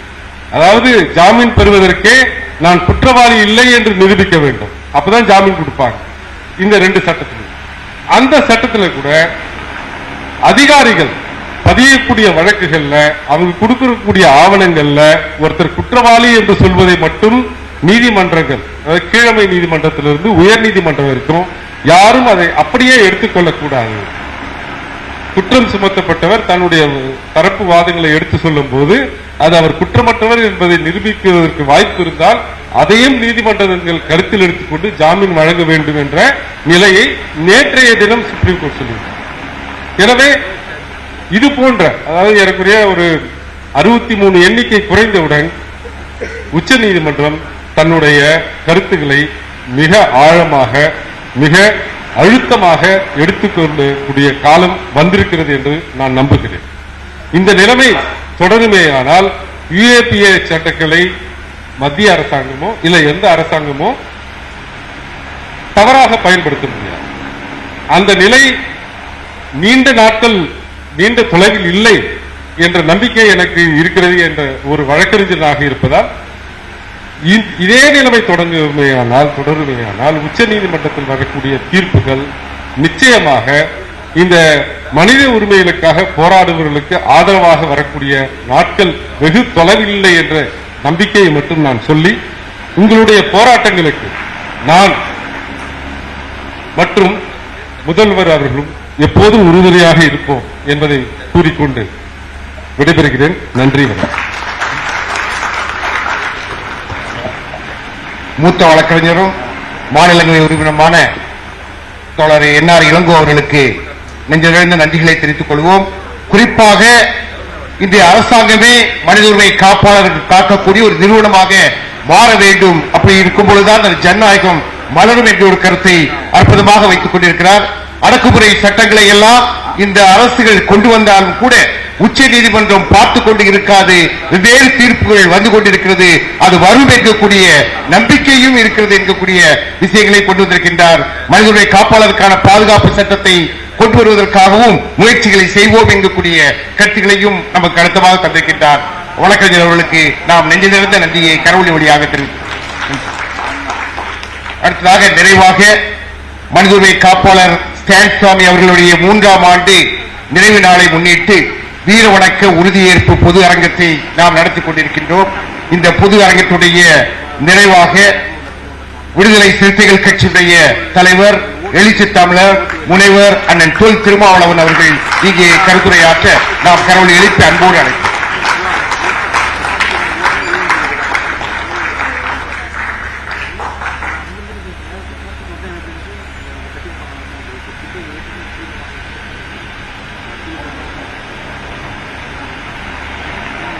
மனித உரிமை காப்பாளர் திருமிகு ஸ்டான் சாமி அவர்களின் 3ஆம் ஆண்டு நினைவு நாளை முன்னிட்டு ஒருங்கிணைக்கப்பட்டிருக்கிற இந்த வீர வணக்க நிகழ்வை தலைமை வகித்து நெறிப்படுத்திக் கொண்டிருக்கிற மனிதநேய மக்கள் கட்சியின் மாநில அமைப்பு செயலாளர் மாயவரம் அமீன் அவர்களே, அனைவரையும் வரவேற்று சிறப்பித்திருக்கிற அருட்பணி செபாஸ்டின் அவர்களே, இதனை நெறிப்படுத்திக் கொண்டிருக்கிற வழக்குரைஞர் சி ராஜன் அவர்களே, முன்னிலை வகித்து நிகழ்வை சிறப்பித்துக் கொண்டிருக்கிற தோழர்கள் அருள்முனைவர் குமார், அருள்முனைவர் ராஜ் இருதயா, பேராசிரியர் தீபக் நாதன், பேராசிரியர் நித்யா ரங்கராஜன், ஆவடி நாகராஜ், முனைவர் கிளாட்சன் சேவியர், தபசி குமரன், முனைவர் லெனின், முனைவர் போஸ்கோ, திரு செந்தில், திருமிகு கனிமொழி ஆகிய தோழர்களே, இந்நிகழ்வில் பங்கேற்று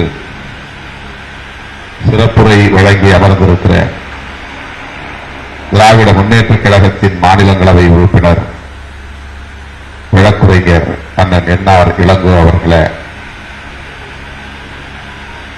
எழுச்சிமிகு உரையாற்றி விடைபெற்று சென்றிருக்கிற மனிதநேய மக்கள் கட்சியின் தலைவர் பேராசிரியர் சட்டமன்ற உறுப்பினர் ஜவாஹருல்லா அவர்களே, சட்டமன்ற உறுப்பினர் அண்ணன் இனிகோ இருதயராஜ் அவர்களே, மறுமலர்ச்சி திராவிட முன்னேற்றக் கழகத்தின் பொருளாளர் ஆற்றல்மிகு செயல் வீரர் பொறியாளர் மு செந்தில் அதிபர் அவர்களே, இந்திய கம்யூனிஸ்ட் கட்சியின் சார்பில் இங்கே உரையாற்றி அமர்ந்திருக்கிற மருத்துவர் தோழர் ரவீந்திரநாத் அவர்களே, எஸ்டிபிஐ கட்சியின் மாநில பொதுச் செயலாளர் திரு அகமது நபவி அவர்களே, மார்க்சிஸ்ட் கம்யூனிஸ்ட் கட்சியின் மாநில குழு உறுப்பினர் தோழர் ஆறுமுக நயினார் அவர்களே, அருள்முனைவர் ஜெகமாலை ராஜா அவர்களே, மே 17 இயக்கத்தின் ஒருங்கிணைப்பாளர் தோழர் திருமுருகன் காந்தி அவர்களே,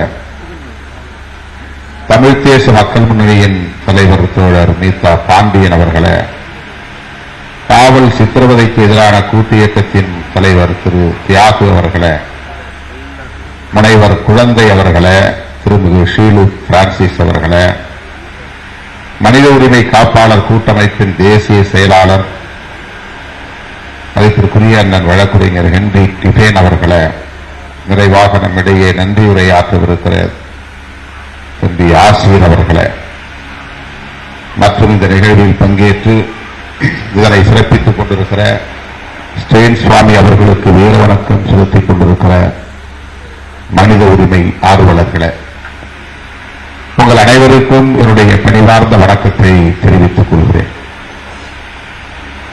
மறைந்த தோழர் மனித உரிமை காப்பாளர் ஸ்டேன் சுவாமி அவர்களுக்கு முதலில் எனது செம்மார்ந்த வீர வணக்கத்தை செலுத்துகிறேன். அவருடைய நினைவை போற்றும் இந்த நிகழ்வில் 3 முக்கியமான கோரிக்கைகள் இங்கே முதன்மைப்படுத்தப்பட்டிருக்கின்றன. ரூபா என்கிற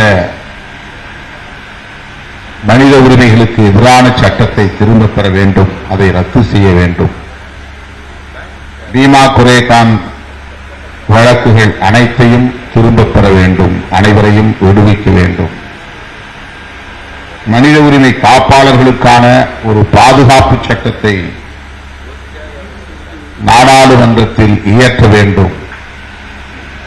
அதற்கான முன்வடிவும் தயாராக இருக்கிறது என்கிற இந்த 3 முக்கியமான கோரிக்கைகளை வலியுறுத்தி இந்த நிகழ்வு நடைபெற்றுக் கொண்டிருக்கிறது. இந்த 3 கோரிக்கைகளையும் விடுதலை சிறுத்தைகள் கட்சியின் சார்பிலே நான் வரவேற்கிறேன், ஆதரிக்கிறேன். மனித உரிமைகள் குறித்து இதுபோன்ற கட்சி சாராத அமைப்புகள் தொடர்ந்து பேசிக்கொண்டே இருக்கின்றன. அது தொடர்பான விழிப்புணர்வை வெகு மக்களிடையே உருவாக்கிக் கொண்டே இருக்கின்றன.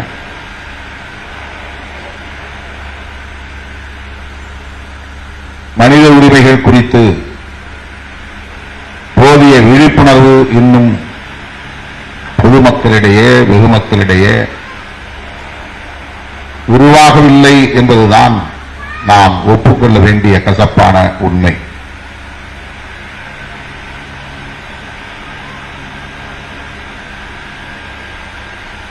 அரசு சட்டத்தை நடைமுறைப்படுத்த பல்வேறு நிறுவனங்களை கொண்டிருக்கிறது. சட்டத்தை நடைமுறைப்படுத்துவதற்கான அமைப்புகள் ஏராளம் உள்ளன. அதிலே முதன்மையானவை காவல்துறையும் நீதித்துறையும் வருவாய்த்துறையும். பொதுவாக நாம் மனித உரிமை மீறல் என்றவுடன் காவல்துறையை மனக்கண்ணிலே பார்க்கிறோம், மனத்திரையில் கொண்டு வந்து பார்க்கிறோம். ஏனென்றால் அவர்கள்தான் சட்டத்தை நடைமுறைப்படுத்துவதிலே முன்னணியில் இருப்பவர்கள். Implementing authorities. சட்டம் நாடாளுமன்றத்தில் இயற்றப்படுகிறது அல்லது சட்டமன்றத்தில் இயற்றப்படுகிறது. அந்த சட்டத்தை நடைமுறைப்படுத்தினால்தான் மக்களுக்கான உரிமைகள் பாதுகாக்கப்படும் என்பது அரசு தரப்பில் உள்ள நம்பிக்கை. ஆனால் அந்த சட்டங்களை நடைமுறைப்படுத்துகிற போது அந்த சட்டங்களை வெற்றிகரமாக நடைமுறைப்படுத்த வேண்டும் என்கிற போது அவர்கள் அதை நடைமுறைப்படுத்துவதற்காக கையாளுகிற முறை சட்டவிரோதங்களாக இருக்கிறது. சட்டவிரோத அணுகுமுறைகளை கையாண்டு சட்டத்தை நடைமுறைப்படுத்துகிறார்கள். அப்போது நிகழ்வதுதான் மனித உரிமை மீறல். இது ரொம்ப முக்கியமான ஒரு பகுதி, நுட்பமான ஒரு பகுதி. சட்டத்தை நடைமுறைப்படுத்துவதற்காக சட்டத்தை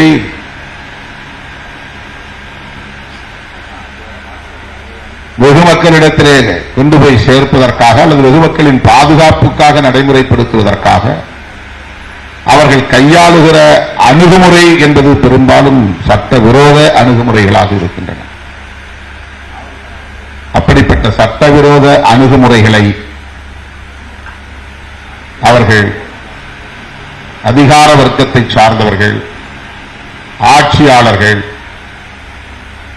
தீவிரப்படுத்துகிற போது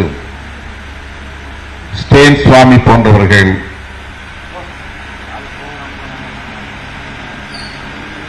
இந்த மண்ணில் ஈகம் செய்ய வேண்டிய நிலை, தியாகம் செய்ய வேண்டிய நிலை. இவர்கள் மீது என்ன குற்றச்சாட்டு? இவர்கள் சட்டத்தை நடைமுறைப்படுத்தக்கூடாது என்று எங்கேயும் போய் தடுக்கவில்லை. அதிகார வர்க்கத்தை இவர்கள் மதித்து இதை நடைமுறைப்படுத்தக்கூடாது என்று போராடவில்லை. ஆனால் இவர்களை குறிவைத்து வன்கொடுமைக்கு உள்ளாக்குகிறார்கள். அதற்கு மிக முக்கிய காரணம் இங்கே தோழர்கள் அத்தனை பேரும் சொன்ன ஒரு கருத்து, இவர்கள் மாவோயிஸ்டுகள் என்று முத்திரை குத்தப்படுவது. ஏன் மாவோயிஸ்டுகள் குறிவைக்கப்படுகிறார்கள்? மாவோயிஸ்டுகள் யார்? ஒருவன் மாவோயிஸ்டாக இருக்கக்கூடாதா? மாவோயிஸ்டாக இருந்தால் எப்படி அவன் இந்த அரசுக்கு எதிராக இருக்க முடியும் அல்லது மக்களுக்கு எதிராக இருக்க முடியும்? ஆட்சியிலே இருப்பவர்கள், சட்டத்தை இயற்றக்கூடியவர்கள், அதிகாரத்தை கையிலே வைத்திருப்பவர்கள், அந்த சட்டத்தை நடைமுறைப்படுத்தக்கூடியவர்கள் வலதுசாரிகளாக இருக்கிறார்கள். அதனால் இடதுசாரிகளை அவர்கள் ஏற்பதில்லை. ஆகவே இங்கு வெறும் மனித உரிமை மீறல் என்கிற நிலையோடு அது நின்றுவிடவில்லை. சட்டத்தை நடைமுறைப்படுத்துகிற போது சில வயலேஷன்ஸ், அத்துமீறல்கள் நடக்கின்றன என்கிற அளவிலே மட்டும் அதை நாம் மதிப்பிட்டு விட முடியாது. இந்த சட்டத்தை உருவாக்கக்கூடியவர்களும் சட்டத்தை நடைமுறைப்படுத்தக்கூடியவர்களும் ஒரு கருத்தியல் சார்ந்தவர்களாக இருக்கிறார்கள். அந்த கருத்தியல் வலதுசாரி கருத்தியலாக இருக்கிறது. ஆகவேதான் இங்கே இடதுசாரி கருத்தியலை கொண்டவர்களை சட்டத்துக்கு எதிரானவர்களாக பார்க்கிறார்கள், அரசுக்கு எதிரானவர்களாக பார்க்கிறார்கள்.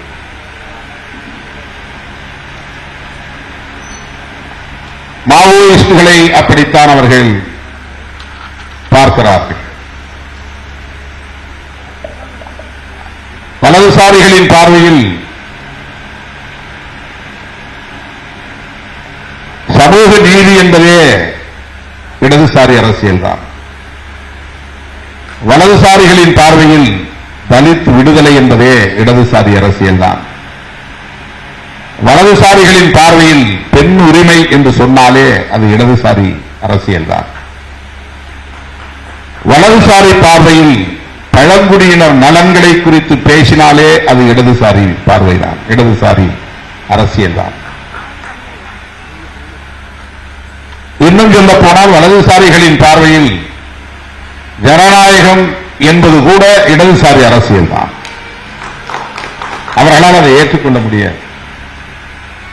ஆனால் அதை அவர்கள் ஒரு ஒப்புக்காக வேடம் தரித்து ஜனநாயகத்தை நாங்களும் மதிக்கிறோம் என்று அந்த வாய்ப்பை பயன்படுத்தி தேர்தல் களத்தில் இறங்கி அதிகாரத்தை கைப்பற்றிக் கொண்டு அவர்களின் அரசியலை நிலைநாட்ட பார்க்கிறார்கள்.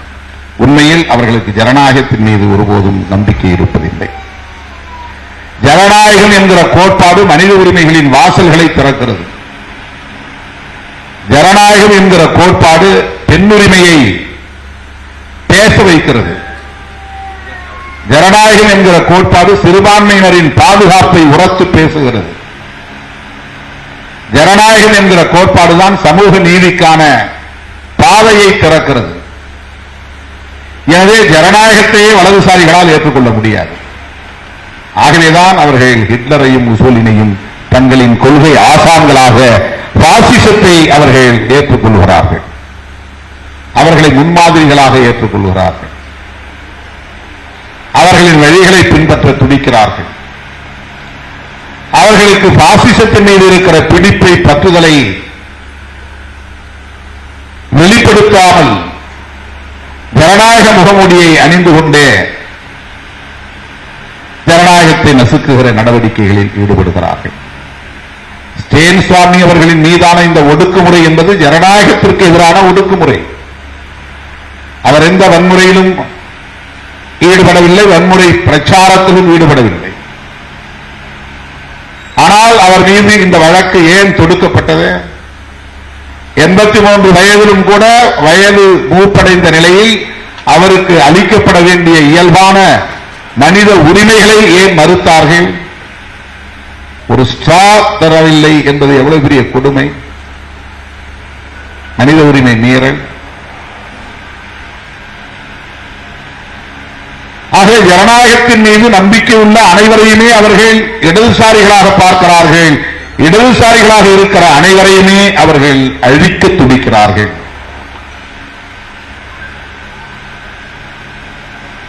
தலைமறைவு இயக்கம் என்று மார்க்சிய லெனினிய இயக்கங்கள் காடுகளிலே பதுங்கி மக்களை அமைப்பாக்கி வருகிறார்கள், அரசியல்படுத்தி வருகிறார்கள்.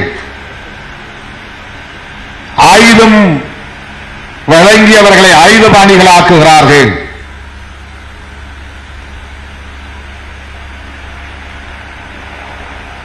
அரசு அல்லது அதிகார வர்க்கம் இதை ஏற்காது, நசுக்கும்.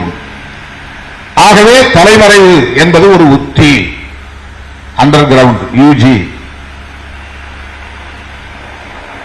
மக்களுக்காக, மக்களின் விடுதலைக்காக, மக்களின் உரிமைகளுக்காக, மக்களின் நலன்களுக்காக பாடுபடக்கூடியவர்கள் காடுகளில் பதுங்கி வாழ வேண்டியிருக்கிறது. ஆனால் மக்களுக்கு எதிரானவர்கள் ஜனநாயகத்தை பயன்படுத்தி, அதிகாரத்தை பயன்படுத்தி ஆயுதங்களோடு தெருவில் வெளிப்படையாக இயங்குகிறார்கள், மேடைகளில் நிற்கிறார்கள்.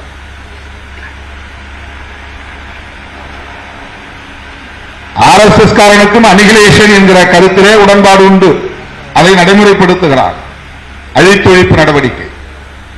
மார்க்சிய லெனினிய இயக்கங்களும் மக்கள் விரோதிகளை அழித்தொழிக்க வேண்டும் என்கிற கருத்தை கொண்டிருக்கிறார்கள். அனிகிலேஷன் என்பது ஒரு அஜெண்டாவாக இருக்கிறது.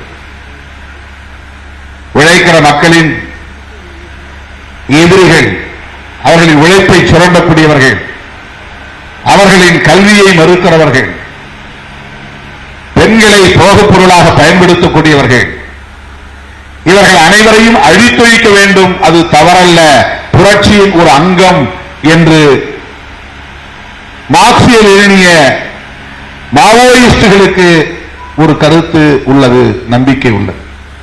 அதே அனிகிலேஷன் RSS இயக்கத்தை சார்ந்தவர்களுக்கு இருக்கிறது. கௌரி லங்கேஷ், பேராசிரியர் கல்புர்கி, பன்சாரே, கோவிந்த் பன்சாரே, இவர்களெல்லாம் யாரால் படுகொலை செய்யப்பட்டார்கள்?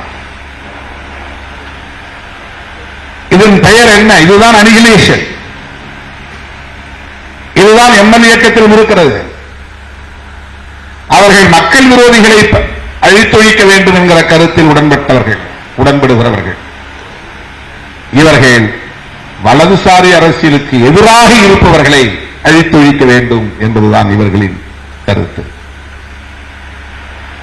பேராசிரியர் கல்புர்கி அவர்களோ, கௌரி லங்கேஷ் அவர்களோ, நரேந்திர தபோல்கர் அவர்களோ, கோவிந்த் பன்சாரே அவர்களோ எந்த ஒரு மாவோயிஸ்ட் இயக்கத்திலும் இணைந்து செயல்படவில்லை. மறைமுகமாகவோ தலைமறைவாகவோ செயல்படவில்லை. அவர்களின் சிந்தனை ஜனநாயகத்தின் அடிப்படையை கொண்டிருந்தது. அதுதான் அவர்கள் வலதுசாரி அரசியலை வெளிப்படையாக எதிர்க்கிறார்கள், மதவாதத்தை எதிர்க்கிறார்கள், சாதியவாதத்தை எதிர்க்கிறார்கள், ஆணாதிக்கத்தை எதிர்க்கிறார்கள், உழைப்பு சுரண்டலை எதிர்க்கிறார்கள். இந்த ஆட்சியாளர்கள் கொண்டு வருகிற சட்டங்கள் மக்களுக்கு விரோதமானவையாக இருக்கின்றன, ஜனநாயக உரிமைகளை நசுக்குகின்றன என்பதனால் அவற்றை அம்பலப்படுத்துகிறார்கள். இந்த சிந்தனை தான் அவர்களுக்கு அச்சுறுத்தலை தருகிறது. இவர்கள் எந்த இயக்கத்திலும் தங்களை இணைத்துக் கொள்ளவில்லை. ஸ்டேன்சுவாமி அவர்கள் கூட மனித உரிமை செயற்பாட்டாளர் தான், மாவோயிஸ்ட் இயக்கத்தை சார்ந்த உறுப்பினர் அல்ல, காடுகளில் பதுங்கியிருப்பவர் அல்ல, ஆயுத பயிற்சி பெற்றவர் அல்ல, ஆயுதங்களை கையிலேந்தி தலைமறைவு வாழ்க்கை வாழக்கூடியவர் அல்ல. அவர் வெளிப்படையாக மக்களோடு நிற்பவர், பழங்குடியின மக்களின் உரிமைகளுக்காக போராடக்கூடியவர், மனித உரிமை செயற்பாட்டாளர். ஆனாலும் அவரை குறிவைக்கிறார்கள், அவர் மீது வழக்கை பதிவு செய்கிறார்கள், அவரை கொண்டு போய் சிறைப்படுத்துகிறார்கள். அதுவும் பிணையிலே வர முடியாத அளவுக்கான ஊபா போன்ற சட்டங்களை, அன்லாஃபுல் ஆக்டிவிட்டிஸ் பிரிவென்ஷன் ஆக்ட், வடா சட்டத்தின் இன்னொரு வடிவம், அவ்வளவு கடுமையான ஒரு சட்டத்தை பயன்படுத்தி 83 வயது நிறைந்த ஒரு முதியவர் மீது ஏவ முடிகிறது, அவரை சிறைப்படுத்த முடிகிறது என்றால் அந்த உளவியல் என்ன உளவியல்? அதுதான் வலதுசாரி உளவியல், இடதுசாரி அரசியலுக்கு எதிரான உளவியல். ஆகவே இந்த மனித உரிமை மீறல்களில் வெறும் சட்டத்தை நடைமுறைப்படுத்துகிற செயற்பாட்டினால் நிகழ்கிற அத்துமீறல்கள் அல்ல, இது ஒரு கருத்தியல் சார்ந்த வடிவம். அதனால்தான் வயதில் மூப்படைந்தவராக இருந்தாலும் கூட ஈவிரக்கமின்றி அவர்கள்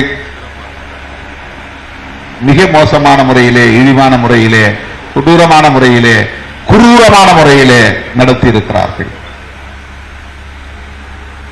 ஒவ்வொரு தனி மனிதனுக்கும் ஒரு டிக்னிட்டி இருக்கிறது, செல்ஃப் ரெஸ்பெக்ட் இருக்கிறது. இதெல்லாம் ஹியூமன் ரைட்ஸ். பிரைவேசி இருக்கிறது, இது ஹியூமன் ரைட்ஸ். ஃப்ரீடம், கருத்து சொல்வதற்கு, செயல்படுவதற்கு, ஒன்று கூடுவதற்கு, இயக்கம் உருவாக்குவதற்கு, அமைப்பை உருவாக்குவதற்கு, மக்களை சந்திப்பதற்கு, மக்களிடையே அரசியல் பேசுவதற்கு சுதந்திரம் இருக்கிறது. இது ஹியூமன் ரைட்ஸ். இதையெல்லாம் தடுக்கிற சட்டங்கள்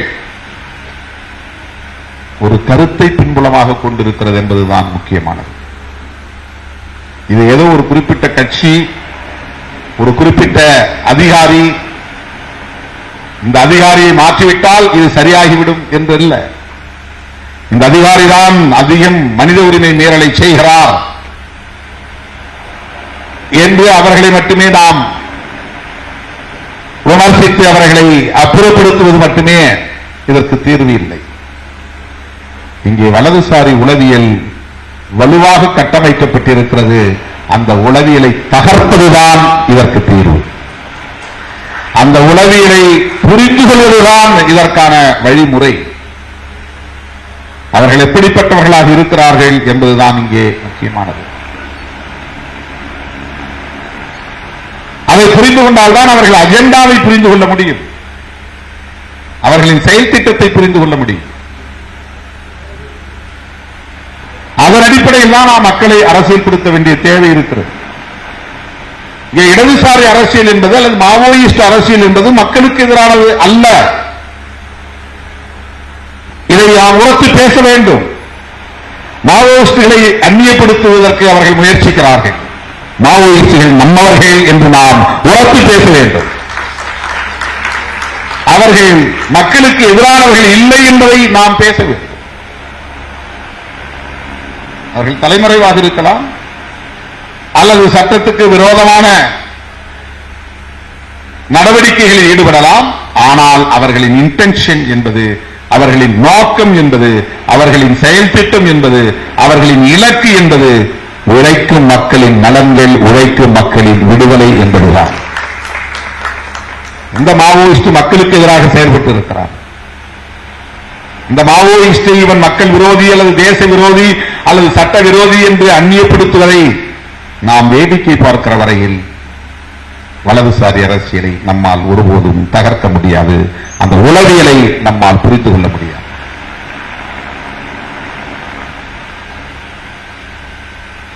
கம்யூனிஸ்ட் கட்சிகள் பேசுவது மட்டும்தான் இடதுசாரி அரசியல் என்றும் நாம் அந்நியப்பட்டு இருக்கக்கூடாது. மனித உரிமைகளை பேசினாலே நீ இடதுசாரிதான். ஹியூமன் ரைட்ஸ் ஆக்டிவிஸ்ட் அனைவருமே இடதுசாரிகள் தான். அதனால்தானே ஸ்டான் சுவாமி அவர்கள் மீது இந்த ஒடுக்குமுறை. அவர் மனித உரிமைகளை பேசியதால் தானே. அவர் வேற எந்த கம்யூனிஸ்ட் கட்சியிலும் உறுப்பினர் இல்லையே. மனித உரிமைகளே அவர்களின் பார்வையில், வலதுசாரிகளின் பார்வையில் இடதுசாரி அரசியலாக இருக்கிறது. அதுதான் முக்கியமானது. அருமை தோழர்களே, தலித் அரசியல் என்பதும் இடதுசாரி அரசியல் தான், சாதி அரசியல் அல்ல. அறியாமையில் உழலக்கூடிய அற்பர்கள் அதையும் சாதி அரசியல் என்று பேசுகிறார்கள். தலித் அரசியல் என்பது இடதுசாரி அரசியல்.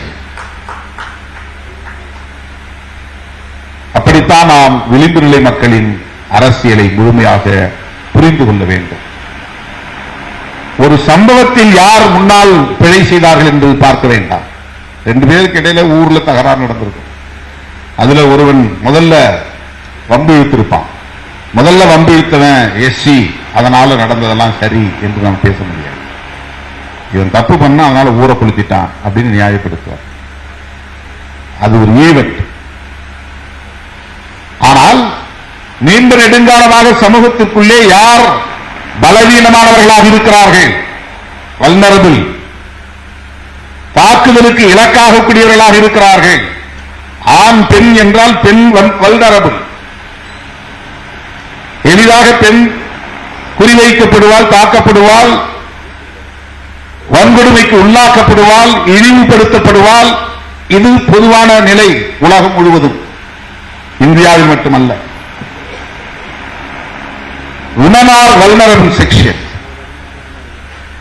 ஆகவே இந்த இடத்தில் பெண் தப்பு செய்தாளா ஆண் தப்பு செய்தாளா என்று ஆய்வதில்லை. பெண் பாதிக்கப்பட்டால், பெண் சம்பந்தப்பட்ட பிரச்சனையாக இருந்தால் முதலில் பெண் பக்கம் நின்று பிரச்சனையை பார்க்க வேண்டும்.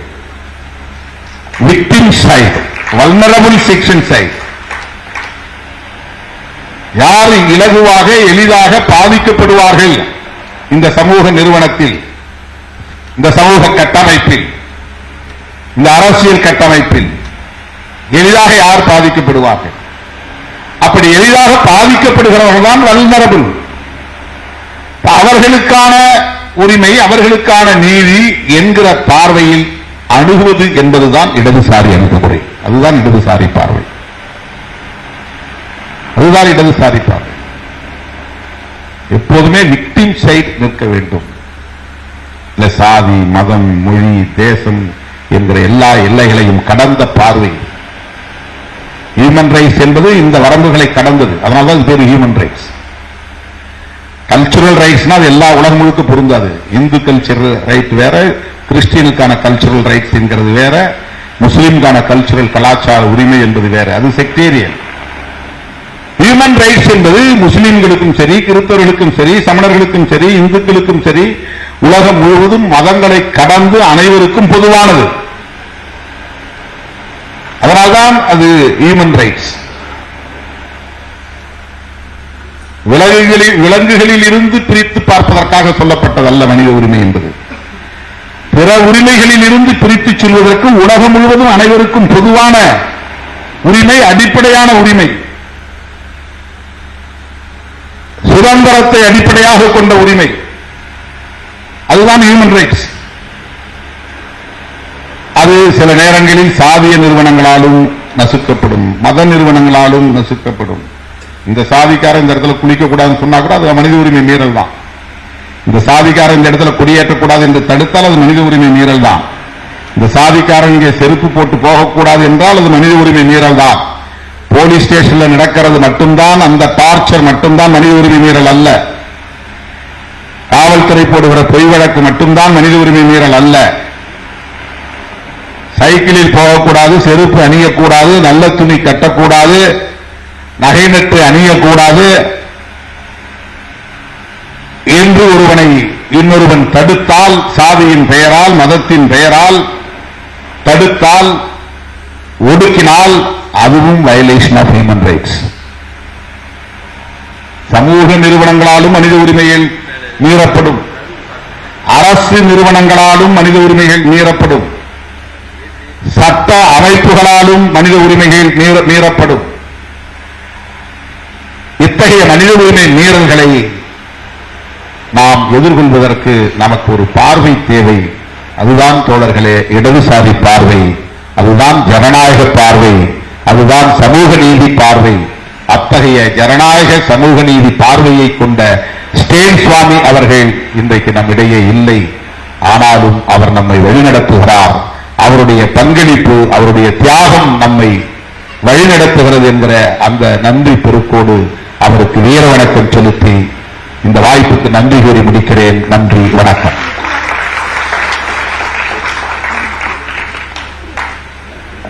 அற்புதமான உரை.